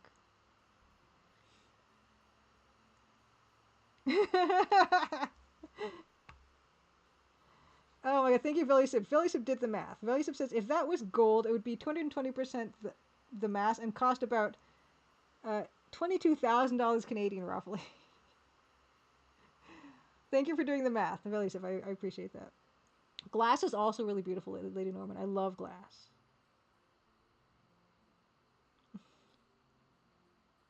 Oh, Ben G9. See, no, it's not even that. It's not even. It doesn't even go in the mouth. It's not like a grill or a mouth guard. It just kind of hangs over your lip and kind of adorns your lower lip and chin. Like, let me see if I can find it. Hold on, I will find it because now with this new computer, I can show all kind of fun stuff.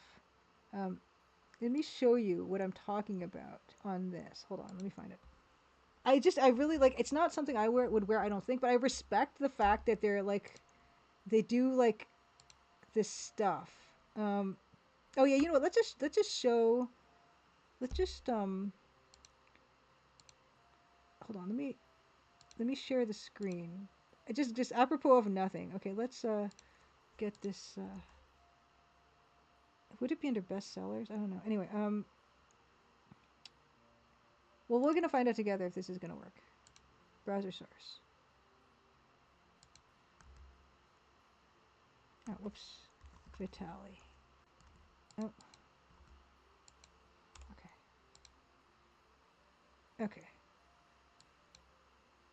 Cancel. Okay. Interact. No, we don't want this. Okay. Okay. Page not found. Okay, wait. Okay. So like, look, some of the stuff looks like Klingons would wear, and I mean that like in a good way. In fact, my Mike asked, would you say you feel more well rested these days? I'm actually I'm being bad about it. Actually, I need to sleep more. I need to sleep more. But I do think I feel like the time leading up to launch was like look at this ring. Look at this ring. Look how cool this is. Like another. I don't even wear normal rings, but like that's cool that they designed that. Um, how do I get back from here? Can I not get back? I cannot get back. I want to show you the mouth stuff though. Where's the mouth stuff? It's not under. Like I don't know where it would be. Okay, like look at the size of these things. That's an ear thing. This is an ear thing. It's pretty cool. Look at this ear thing. Um, I am more well rested than I was during like before launch and stuff. It's a bottle opener too. I I love this is kind of nice. I like this one. Like this is I did not pay regular price by the way. Also I think it was like my thing was like 40% off or something. Um, but I want to show you the mouth pieces. Like I've never seen such a thing before, and I'm very amazed. Oh, where? Okay, new. Is it new? Would it be new arrivals? I think it was under sale actually, because I don't know if they're. I don't know how well. Oh, see, I really like this. Oh, look at this! Look at this! Come on, you guys gotta love this, right? Um, glass. I love glass. I would love to learn how to do blown glass. This is like a ear mouth. Is this an ear? This might be an ear mouth thing. This might be an ear mouth thing. Oh yeah. This is an ear mouth thing. Well, I mean that's kind of a minor one. There's one that was really kind of cool.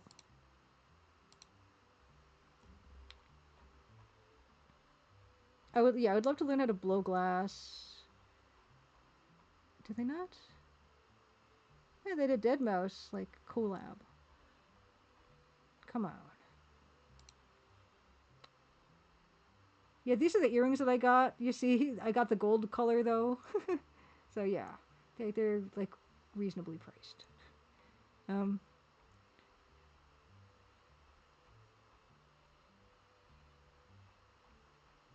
oh my gosh,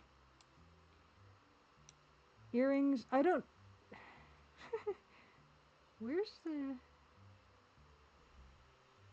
Okay, I cannot find the mouth jewelry anymore. Like it's not under any of these. It's not gonna be under houseware. Now I can't find this. I apologize. We're wasting everybody's time. But I just want to say, like, I just love like how unique this stuff. I even kind of like the padlock. Uh, can I just look up mouth? Is that gonna help? Oh yeah. Okay, here it is. It just goes on the outside of your mouth. That's it. I think it just looks really cool. I don't know if if it's gonna scrape your teeth or I don't. Maybe you shouldn't eat with it in or something. Oh, it also goes on your. It can go everywhere. It can go on your ear. It can go on your. Oh, that's neat. Anyway, okay, let's just move on. Let's just move on.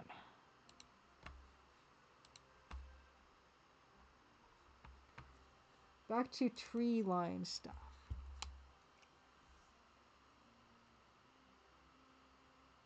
Doo, doo, doo. We're partying. I don't know if El Bravo's still here, but we're partying, El Bravo. Check it out. Look at all these double. Look at all, and I'm gonna redo this one. Even.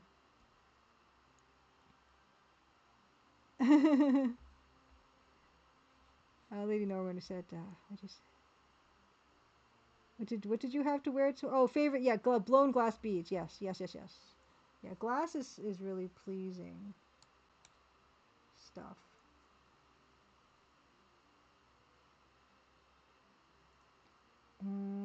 This part here, here, here, and then this goes like this, very roughly.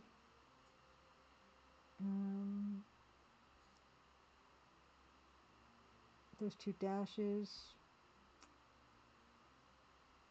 Switch.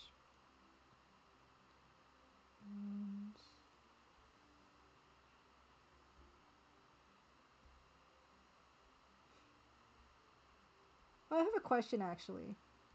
And you'll probably just say do whatever, but I am kind of tempted to stream non EGA games, and I've only up to this point in all the 4 years I've been streaming EGA games, and there's no shortage of them, so that's not the reason why I do something else. But when I visited Old School J with Ann K and Tuigia, I picked up that Roger Zelazny's and Janet somebody's Chronomaster, and he said he really likes that game, and it's not EGA, and I'm kind of like, oh, maybe I should.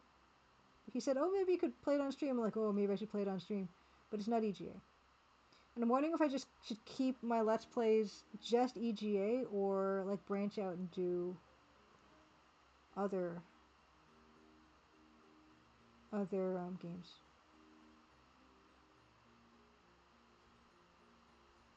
Because there's not only that, there's also yeah, like there's Sherlock Holmes and the Serrated Scalpel, which I remember from back in the day, and I would love to revisit that, but I could always do that on my own.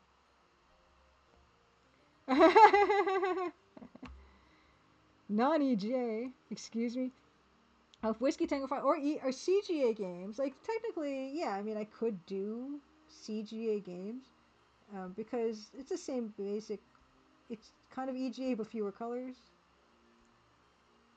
If I'm seeing nothing but horror in chat, then yeah, we can put that idea to bed. Yes. Oh, Goldman Sachs. I saw the piece. Tauigia did this incredible um, log cabin in CGA, and it is glorious. And it is in the latest issue of Dang Scene, which is also glorious. It's like double glorious. I I I really like CGA, but I know it's even harder on the eyes than EGA. I accept that. I do. So I don't know. Maybe we'll just stick to EGA only here because actually it's really been nice when I sometimes get YouTube comments on the EGA Let's Play saying like, oh, they haven't seen this game before or they haven't seen the EGA version of this game before, and it makes me feel nice to know that I can like show people versions of games or games that they've never kind of played before, seen before.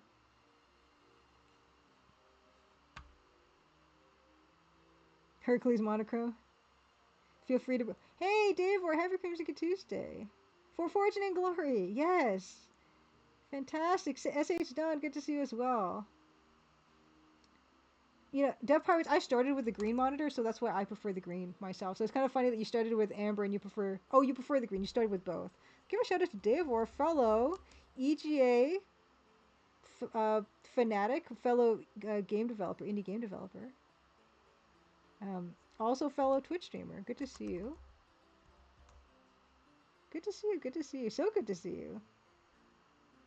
Oh, you started with amber, but you prefer green. Interesting, because I started with green, and that's why I feel like I thought I would favor it, having gotten an amber one later. But it's really interesting to me to hear that you're the other way around. The amber is very beautiful, though that color is gorgeous. Hey, beat out Compost. We beat out Conquest of Camelot speedrun time. Yes. Death Bride's green is just better. Oh, well, if you put it that way, I mean, it's a compelling argument. And that's funny that I'm saying that because I really like the color yellow. It's one of my favorite colors. And I love warm colors too. So I don't know. Maybe it's my nostalgia speaking or something.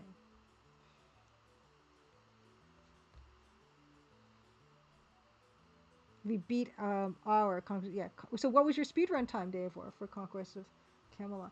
I know Robot Spacer has been playing that as well recently, and I've been kind of like avoiding watching because it's one of those ones where I know it's an incredible game. It's also one that I haven't played.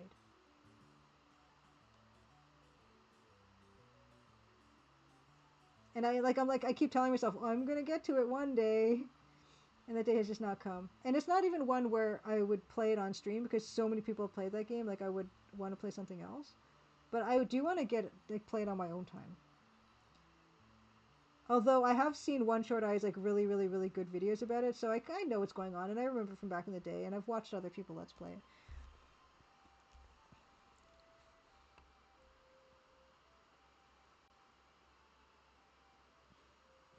Bidding him in no trouble going wall-eyed for magic eye purposes. Okay. Okay.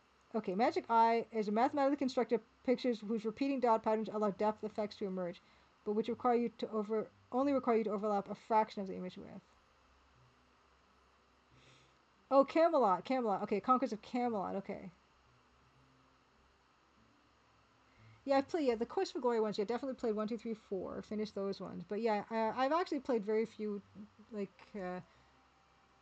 any like really Sierra games or adventure games at all to completion. Which is I guess why I enjoyed Let's Playing so much is because it really gives me the opportunity to spend that time. But yeah, I guess yeah. I wonder if I needed to blur my own vision more, maybe it'd be easier for me to do. I don't know. But I did ask. I don't know if anyone's already even said in chat if like I'm missing out on something really life changing if I can't see the Magic Eye stuff, because it did seem like something that you don't really hear people talk about anymore.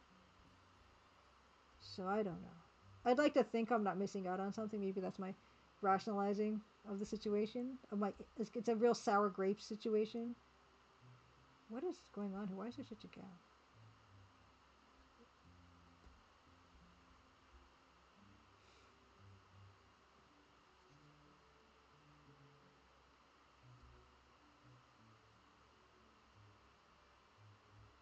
And are there like harder ones? Is there like a difficulty thing?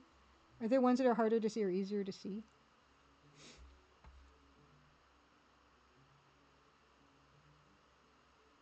Oh, cross-eye technique doesn't work for okay. Magic Eyes. 1632, Conquest of Camelot. David TKR has 14 minutes. Santa Claus Ascending has a scalding sub 13. Wow. Nice, nice. I love those improvements that can be found for you know for records. It's really cool. Oh, there's like a one that goes this way.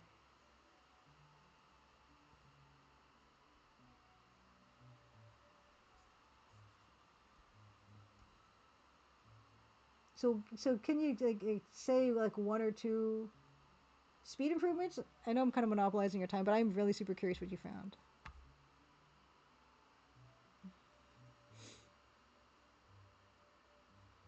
That's awesome. I do love Conquest of Camelot. That is one I did play on. Like I didn't even stream that actually. I played it on my own, and I really, really liked it.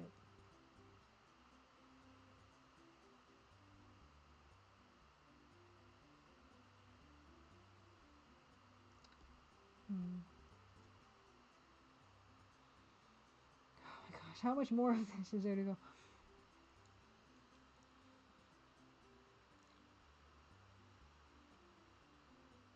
Okay, so Beta Human says if you've ever seen a modern 3D movie, then you're not missing out on anything by not seeing Magic Eyes. They were kind of neat at the time, but the world has indeed moved on. I've seen 3D movies, and they're fine. They're kind of interesting, I guess, but it's not surprisingly, the person who streams 30-plus-year-old games made a game that looks like a 30-plus-year-old game is not super into like the latest greatest thing. I don't mind if the screen is just flat, as long as what's on it is interesting. Uh, yeah.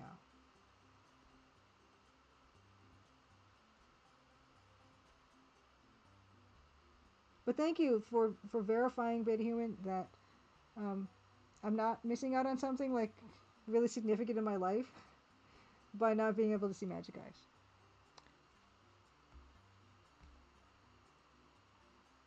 Yeah, Fragmental Stew. Happy Crimson Tuesday, by the way. Sequel Conks Alongwa. I had a neighbor friend that had it, and I just, never played it. Okay, Fractal Mud Mike also could never see them. Magic Eyes. I think they were just supposed to be like, I don't even know. It's true. People have said like they see images of like a dog or something. I don't know if they mean a cartoon dog or a photograph of a dog. So I don't know what I'm missing either. Like what it's supposed to be. Like you think like at the back of the book they have like a cheat of like, okay, this is what it's supposed to look like. Maybe they did. I don't know.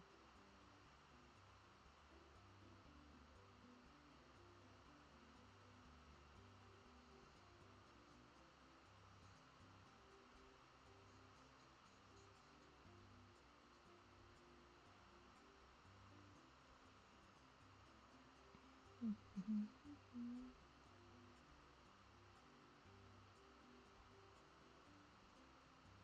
But then I also wonder, like, not really, but sometimes when people talk about Magic Eye, I start thinking like, what if not being able to see them is some kind of like diagnostic criteria for something that will happen to be down the road, right? Like maybe they're gonna find out, like if you could not see Magic Eye pictures, then 20 years later, you're gonna have like arthritis or something. I don't know, something like that.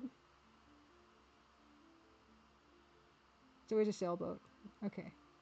It's a shape of a dog, not even like a silhouette of a dog, not even like a photograph or a cartoon drawing of a dog.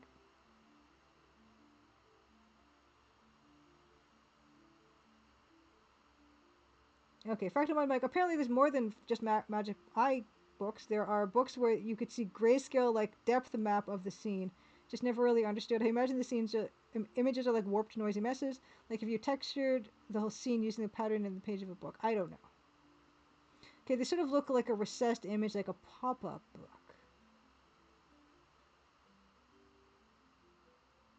A value sub says you can't see Magic Eye, you don't get into the cult. I'm risking my life telling you this. Now everybody knows. You see it with your depth perception and nothing else. Okay, the grayscale image is really the index in the back of it. I don't know. I'm fine with it.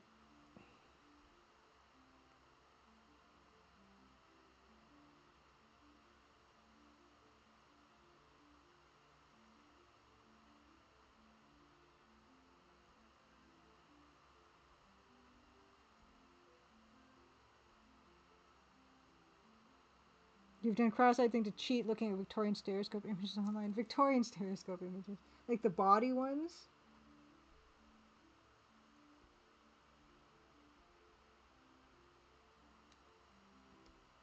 I went to that when I was at GDC last year in San Francisco. They had that Musée Mécanique, and they had some of them body ones where you put the quarter in and you turn the lever, and then every time you turn it, like a bit more of the lady's clothes come off. That was adorable.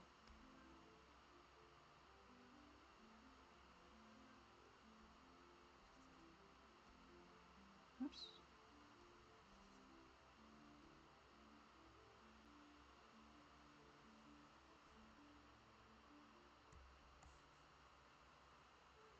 Oh, those are kinetoscopes.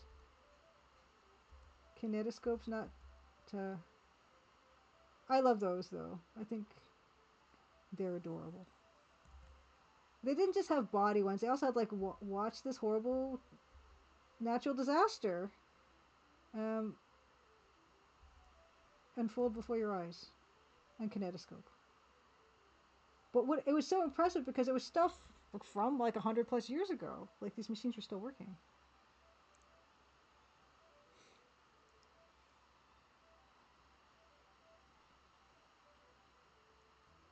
This is more of a hook. Which one is? Where's the hook? How did I not capture the one with the hook? So this line, it's just slightly above. Oh yeah, I did do it. Okay, it's there. It's not in the right spot, but it's fine. Okay.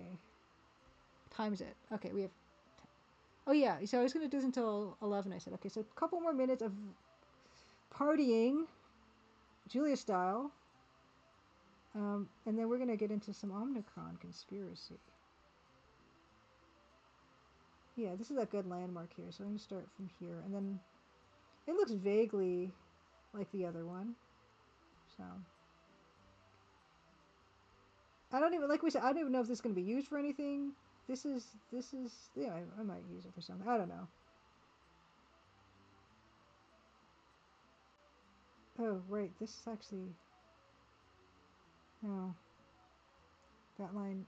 I'm gonna cheat this line more. This line, it's not the right place, but that's okay. No one's gonna know. Hey, we're back. You're back, Chris. Welcome back to the party. I was just mentioning we're partying Julia style, which means we're just slowly putting these lines on this tree. And then we're going to party Julia style in Omnicron. We're going to try to shoot everybody in that game with a gun and see what happens. Because SH Don rescued me the other day and told me on stream how to shoot with a gun in that game, and now I'm going to try it everywhere. And then that's going to take us to 11:30, which is when I find someone to raid.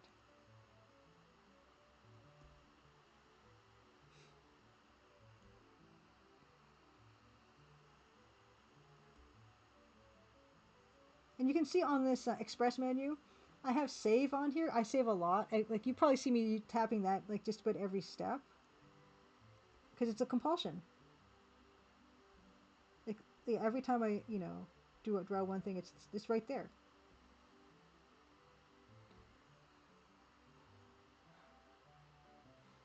Yeah, our art. This I do slow art. It's it's my specialty.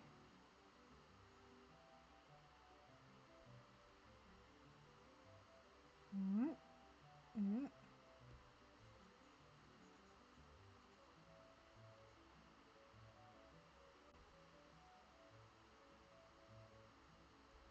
that's fine. It is 11. Part of why it turns out so. I'd like to think so. There's the tree. Then we obscure all that hard work with not the gray dithering, the black dithering. This one. Yeah, so it's all going to be obscured like that anyway. So the color's okay. Color's okay. It's not bad. There's going to be more dithering and stuff involved, I'm sure. Oh, you know what? Actually, is it even? It's not. No, it's not in this folder. No, never mind. I have that dithering chart that Blauholzen made. I like recovered it, and I've got it in my current PC. But that's enough of that for now. That's enough for that for now. We're gonna pause this music. We're only gonna have. Yeah, I don't know why this happens in DOSBox. Um, yeah, this is what happens to DOSBox. I don't know why. So I'm just gonna load. Load. It's fine. Okay. So I do have a gun. So where's my UI? What's going on?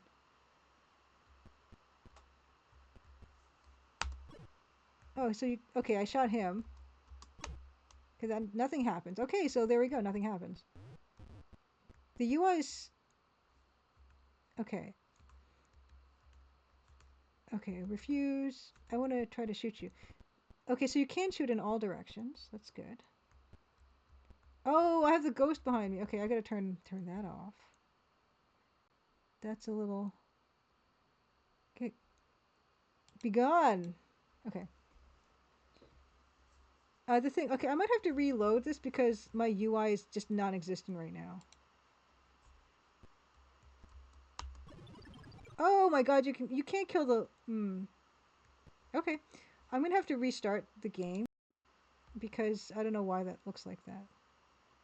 Oh, I gotta also change my category to Omnicron. Omnicron Conspiracy. Done. Okay. So. And then we get all treated to the music that's in this game, the very epic music that's in this game. Okay. First, we have to do this. 3. You do not have an EGA card, or the monitor does not support EGA. Press enter if you know you are right. Yes. We've been over this. Okay, is that music too loud? Yeah. As I mentioned, I cannot press enter to clear through this, so we're going to listen to it together. I tried to spare you from this. Ghost Julie for Halloween.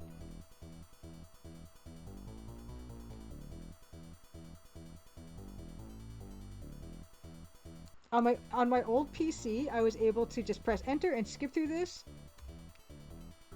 It's cool though. How epic.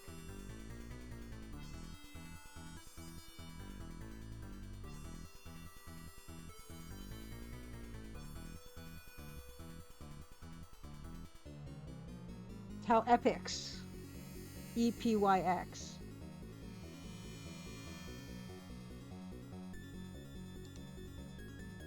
Yeah, I can't press F to load or anything. We're stuck together. But it's a rockin' tune, so I am not that upset.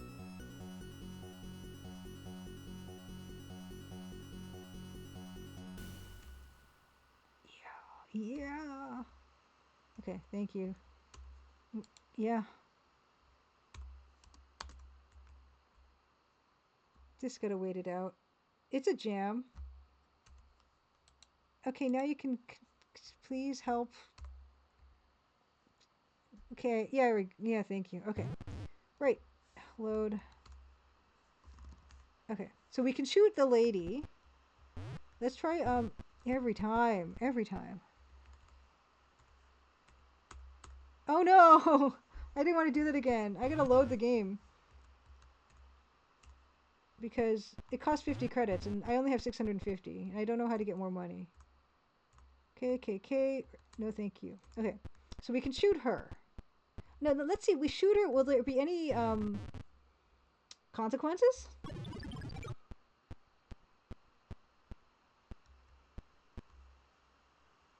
I just want to see if there's consequences. This game. Okay, can I shoot the guy? Can I shoot? What do you think of that, ma'am? What do you think, ma'am?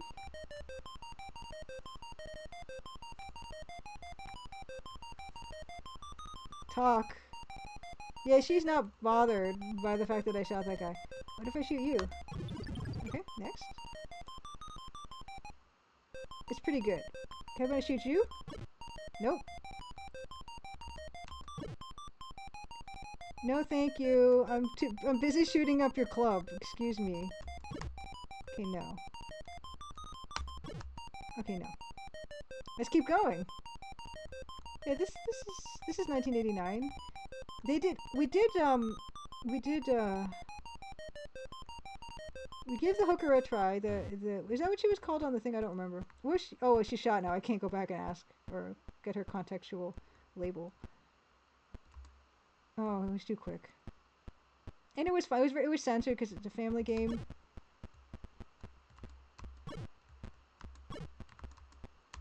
Okay. Well, he was too fast. Oh, she was? Okay. Yeah. So yeah, she yeah we hired her for her services last time, and it was very wholesome.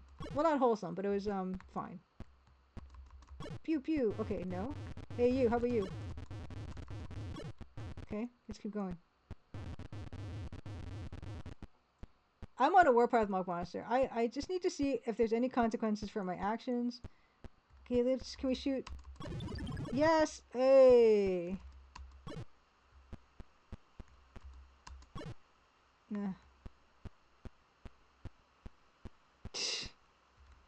gotta see if this is an eventuality that they planned for. They made so some of these people can be shot and some of them can't be shot. Why can I shoot one of those drunks and I can't shoot the other two drunks? Why? Because it's just the same animation, so why did they not? Let me do that.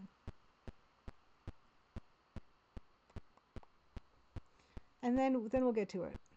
I'm just curious. Okay, the doctor. Can we shoot the doctor? Probably we can't because we probably need him for some reason. Hey. No, hey, you know what? Yes! Okay, sometimes I guess I'm not lining them up properly.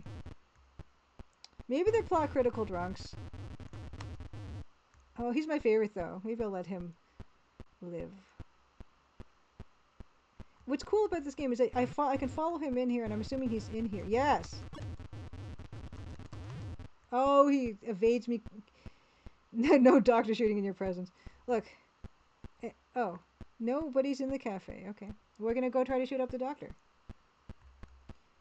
Just for, you know, research purposes.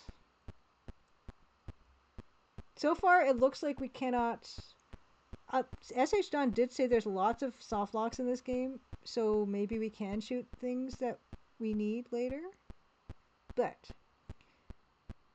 you can't tell. Like, that's the problem when you shoot people up, is you just don't know if they're important later, and you would need them later. Right? Yes! Carnage. Okay, let's go. I don't have a tally. Yeah, really, it's a life lesson. Okay, like, you should keep people alive because they could be helpful. You could use them later. No, the pharmacist is bulletproof here. Okay.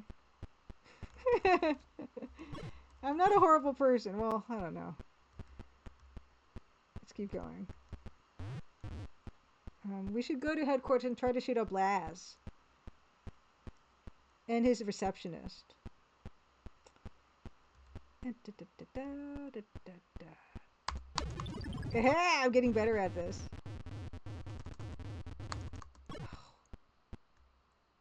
Oh yeah, doctor can be shot, but the pharmacist can't. Look, you take it up with the people who developed this. You can find them on Moby Games. What if I shoot the weapons guy? I didn't expect it. Aha! Yes, the solid gold necklace is, yeah, exactly. The $22,000 gold necklace I bought, which, and if anyone is just joining us, this is a stainless steel necklace I bought for like $75 Canadian. Okay.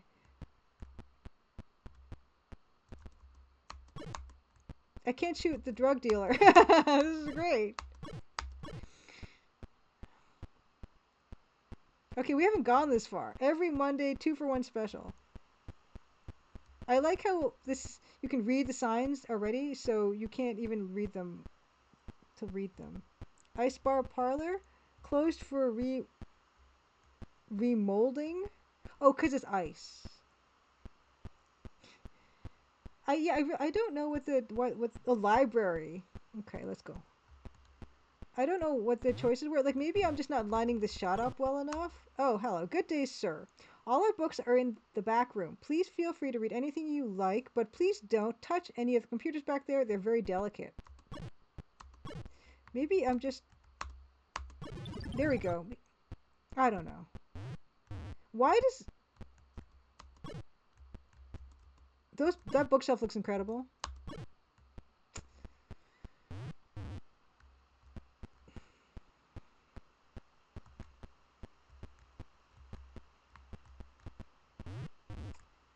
Doopy doopy doo. Doopy doopy doo. Now I'm afraid that I just didn't line up the other shots well enough, but I'm pretty sure, like, when you're straight on. Anyway. The Electron Spin, Hollows, Vids, CDs, and records. I love the fact we can read this stuff. And the sign is backwards when we're inside. That's attention to detail. Oh, look, it's a little cute little droid. I can't. There we go. Yeah, anyone behind a counter, I feel like they're not letting me shoot. Maybe for technical reasons, like maybe because that animation for disintegration, they only had the full sprite and I didn't want to, you know, make anything behind. Shoot Superman? No, he's too high. That's what Superman's problem is. Real estate. Hmm.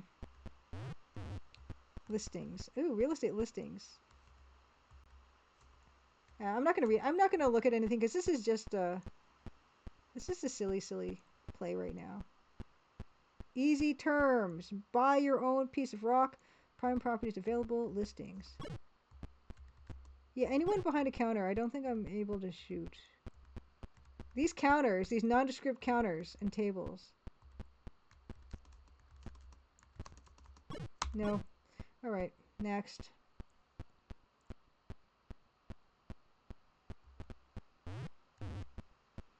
If I was an efficient player, I would have just tried this every time I'm in a new area, but instead I'm just doing this all at once.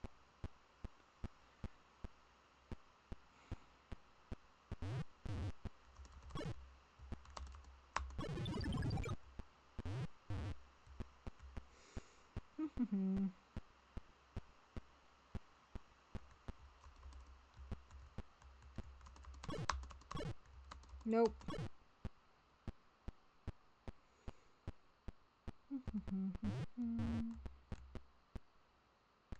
Oh, that reminds me.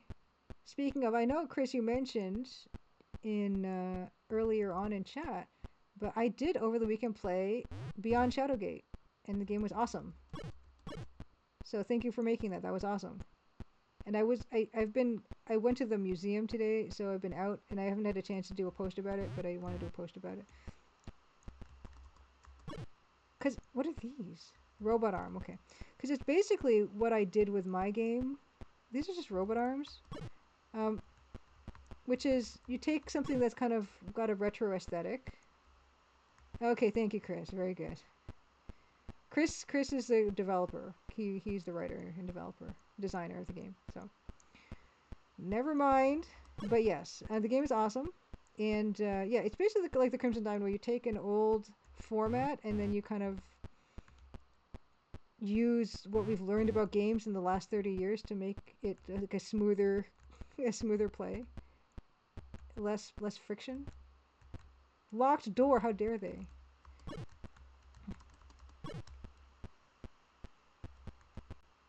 So if you want to put a link in chat or anything, if you want, you please do.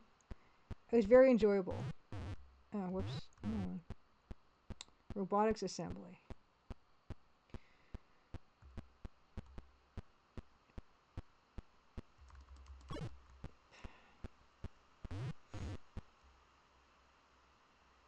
Ooh, nice. Okay, so Chris says, I spoke with the leader for the Clock Tower remake, and she had some interesting points on how they updated the game. See, this would be an awesome like panel or something. Because Clock Tower is definitely one that I'm super interested in, so I would love to hear what she has to say about that exact thing. I want to shoot this punk. So what happens when he gets to the end of the hall? Oh, he turns around. Oh, he's so fast. Yeah, Clock Tower, because I was, as we mentioned, a PC kid. I didn't have a console, so I don't have any experience with Clock Tower, but it looks awesome, and I was mightily tempted to buy that game on launch, the re-release. But I knew I had so many other games on tap that I couldn't, like, in good... he was so there. Yeah, I didn't really feel good about buying something when I had so many other games to play, but I will get it eventually, I'm pretty sure. Oh, like library. Okay, so Chris says, leader of Clock Tower Remake was knowledgeable, but it was interesting, especially because they had a production studio and budget. Yes, of course. That's a whole other kettle of fish. Hey, okay, so Dave Warrior knows. Dave Warrior, did you stream it? Because I feel like I might have been avoiding your streams for a while because you were maybe streaming it. I want to kill the punk. Dare vs. Clock Tower Rewind is the definitive way to play the game, in my opinion. Great quality of life additions. Okay, no, you haven't? Okay. Because... join up now. Okay, somebody was playing it. Somebody was it? I think it might have been Robot Spacer again that was playing it. He plays all these games that I wanna play myself. No one's too bothered about getting shot at, but they are very rude. Oh my gosh, I'm gonna get him one of these days. Okay, yes, there we go. So that's Beyond Shadowgate. Yeah, I played. I think I played it for 10 hours over the weekend. It's very excellent. So yeah, it's a very like it's got a lot. Oh, it's got a lot going on in it. Temple, I don't know. Refuse. Yeah, I heard her. That shot was going toward him. Played the scoop. Oh, I don't know the scoop.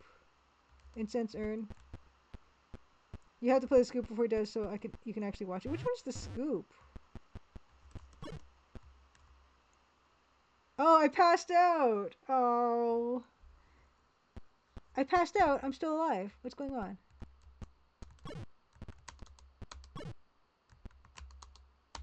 Am I gonna pass out again? I did. Okay, this is gonna get real weird now. Cause oh, he shot me. Okay. Okay, scoop. Oh, EGA mystery game. We gotta so take a bunch of notes and solve murders and stuff. What? Scoop is named after Agatha Christie and French novel the same name. What? Why don't I know about this? This is what?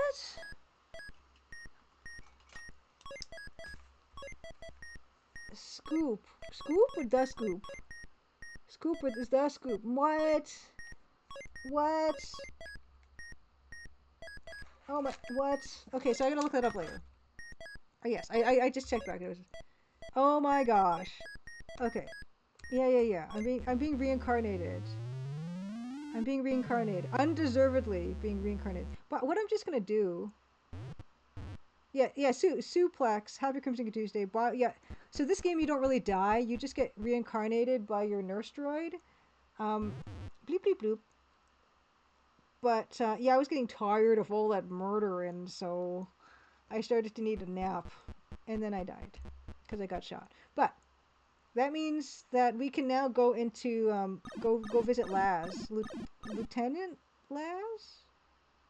In fact, I'm fully rested now, aren't I? Oh my gosh, it didn't rest me. It reincarnated. Okay, I'm all life but no rest. Okay, I gotta rest. Or I can just load the game. Okay, you know what? I did want to check. I forget where my bed. Oh yeah, my bed is over here. Okay. That's weird because it's on 2 right now. This is kind of as rest? Oh, I gotta know, whatever. You know what? I'm just gonna load. I'm gonna load motel. Because from here I can oops, excuse me, ma'am. I'm just because I can just try killing the other people. I'll spare her this time because we already saw that happen. But I do want to see if I can kill like lieutenant, and whoever's on the way. And then my bloodlust will be satisfied, and then will probably be 11:30 at that point. But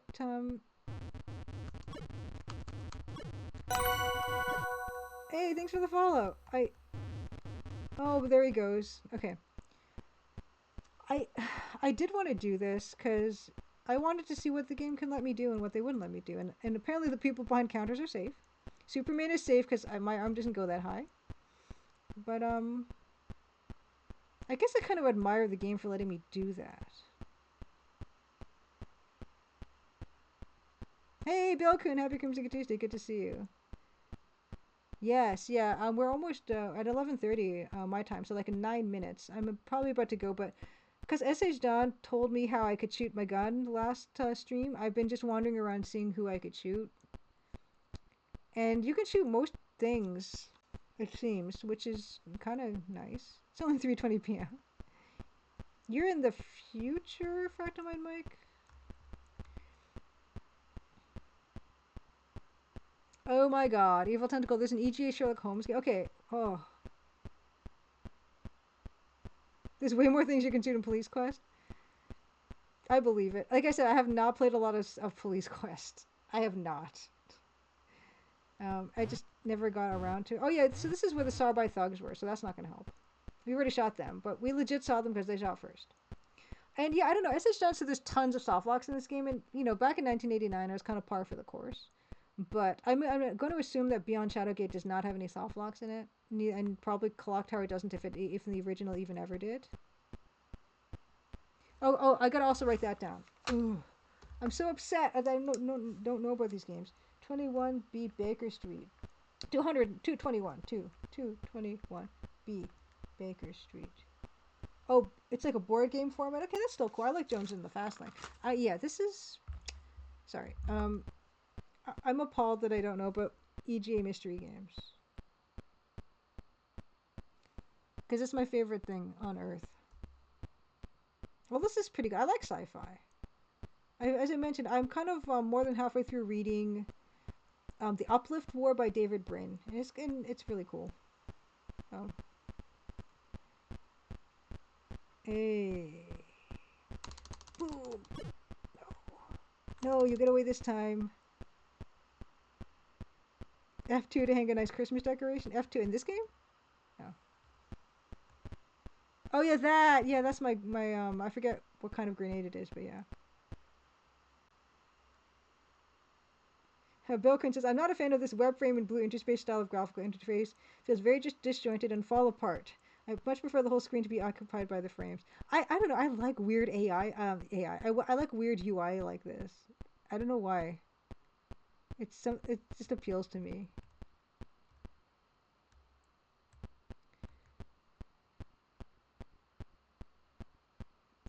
Oh yeah, we can shoot the rat and the drunkard. We know that. How about you? Yeah, like Legend of the Sword, where there's all these cool little, like, you've got a map and you got. I already tried to shoot him. We couldn't shoot him. I'm sorry if this is not what people are looking for when playing this game. It's only going to be this one. Once I get it out of my system,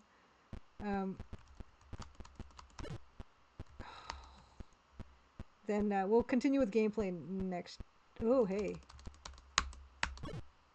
No? Oh, okay.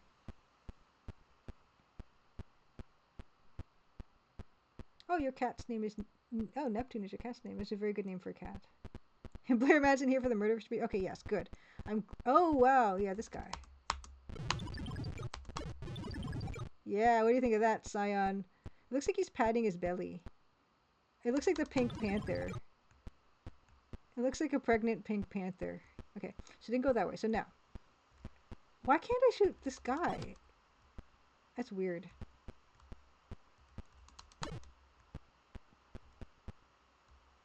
Police. Let's shoot the police people. Stop. Oh, see. Oh, there we go. I'm under. That does not look like I'm under arrest. Oh, he's wearing a crop top.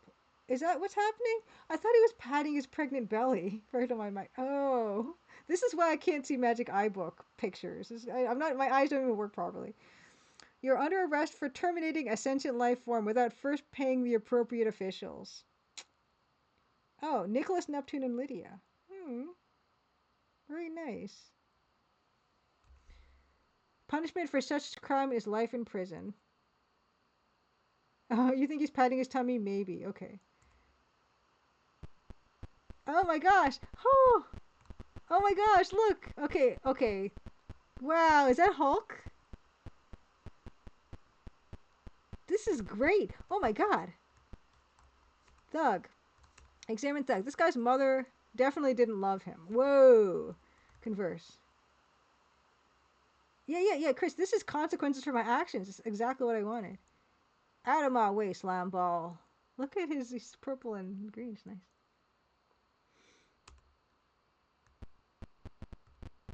This is it. This is...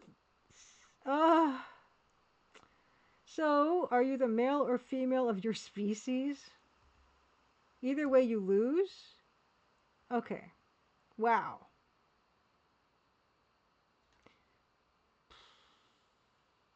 Yeah, he's super 80s, and womp womp. Yeah, it's EGA. That's right. Said it. I said it. Let's listen to this again. We'll play ourselves out on this music while I look for someone to raid.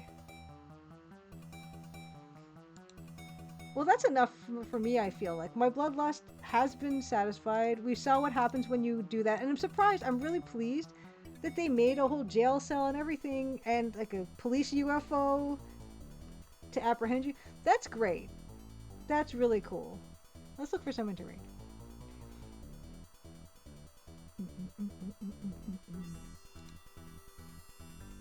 What do we got? Oh yeah, I gotta look for someone to raid. I'm playing the Crimson Diamond. I sometimes forget to do that. No one's playing the Crimson Diamond right now. Okay, next.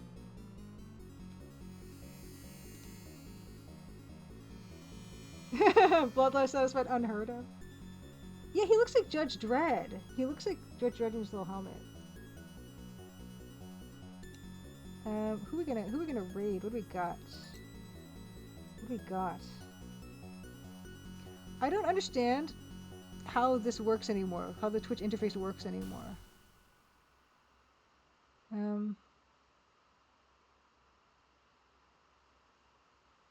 Who can we raid? Oh, I should look up the Jankuary thing. Although I'm not technically in Jankuary. Hmm.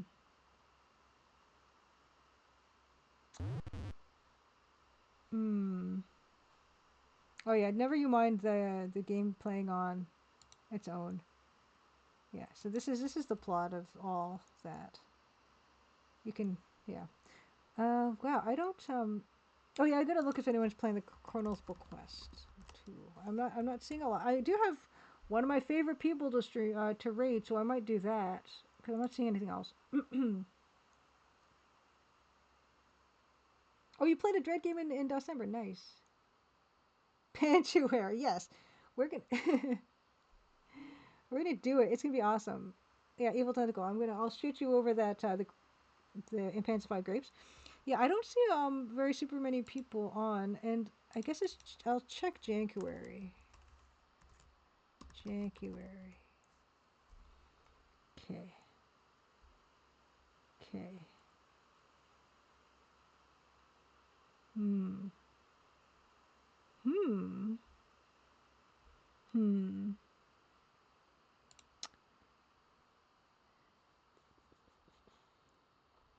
I think I'm gonna take you guys to someone we rated just last week, I believe. But this game he's playing has kind of really, it really super fascinates me, and I want to see the rest of it. I want to see if he can finish it tonight. He can go the distance. It's a mystery game, but it's not EGA. But it doesn't have any graphics, so technically maybe it could be. I don't know. Goldman Sama, thank you for being here. Happy Crimson Tuesday, everyone. Thank you so much. I'm gonna set this up to raid. I'm gonna raid Robot Spacer, one of my favorite streamers. Everything that I'm not. Oh wait, I didn't do that right. Everything that I'm not like super technical, knows his programming stuff. Um, patient, patient, 150 plus hours in Maupiti Island, which looks impossible. Um, but yeah, I'm gonna raid him. Thank you guys so much for joining me tonight. Davor, thank you for the raid. One-Eyed Freakbot, Texie88. Um, You guys are awesome. Thank you so much for the subs, the follows, all that stuff. I'll see you guys next week. We're going to continue doing more art stuff. We're going to see more Marnanel. We're going to get further in Lord Avalot d'Argent. We're going to play more Omnicron. We're going to play it properly this time. Now that I know what happens when you shoot a bunch of people up in the future. So now we know. Knowing is half the battle. More pixel art, all that good stuff. So happy Crimson Tuesday. Have a wonderful rest of your week. I'm gonna get us over there. And I'll be joining you because I got stuff to do tonight still. So. Okie dokie. Evil Tentacle, Blair Mass, and Lady Norman Suplex. Fractal Mind Mike. Everyone, good to see you again. Yeah, bye. Doing the raid.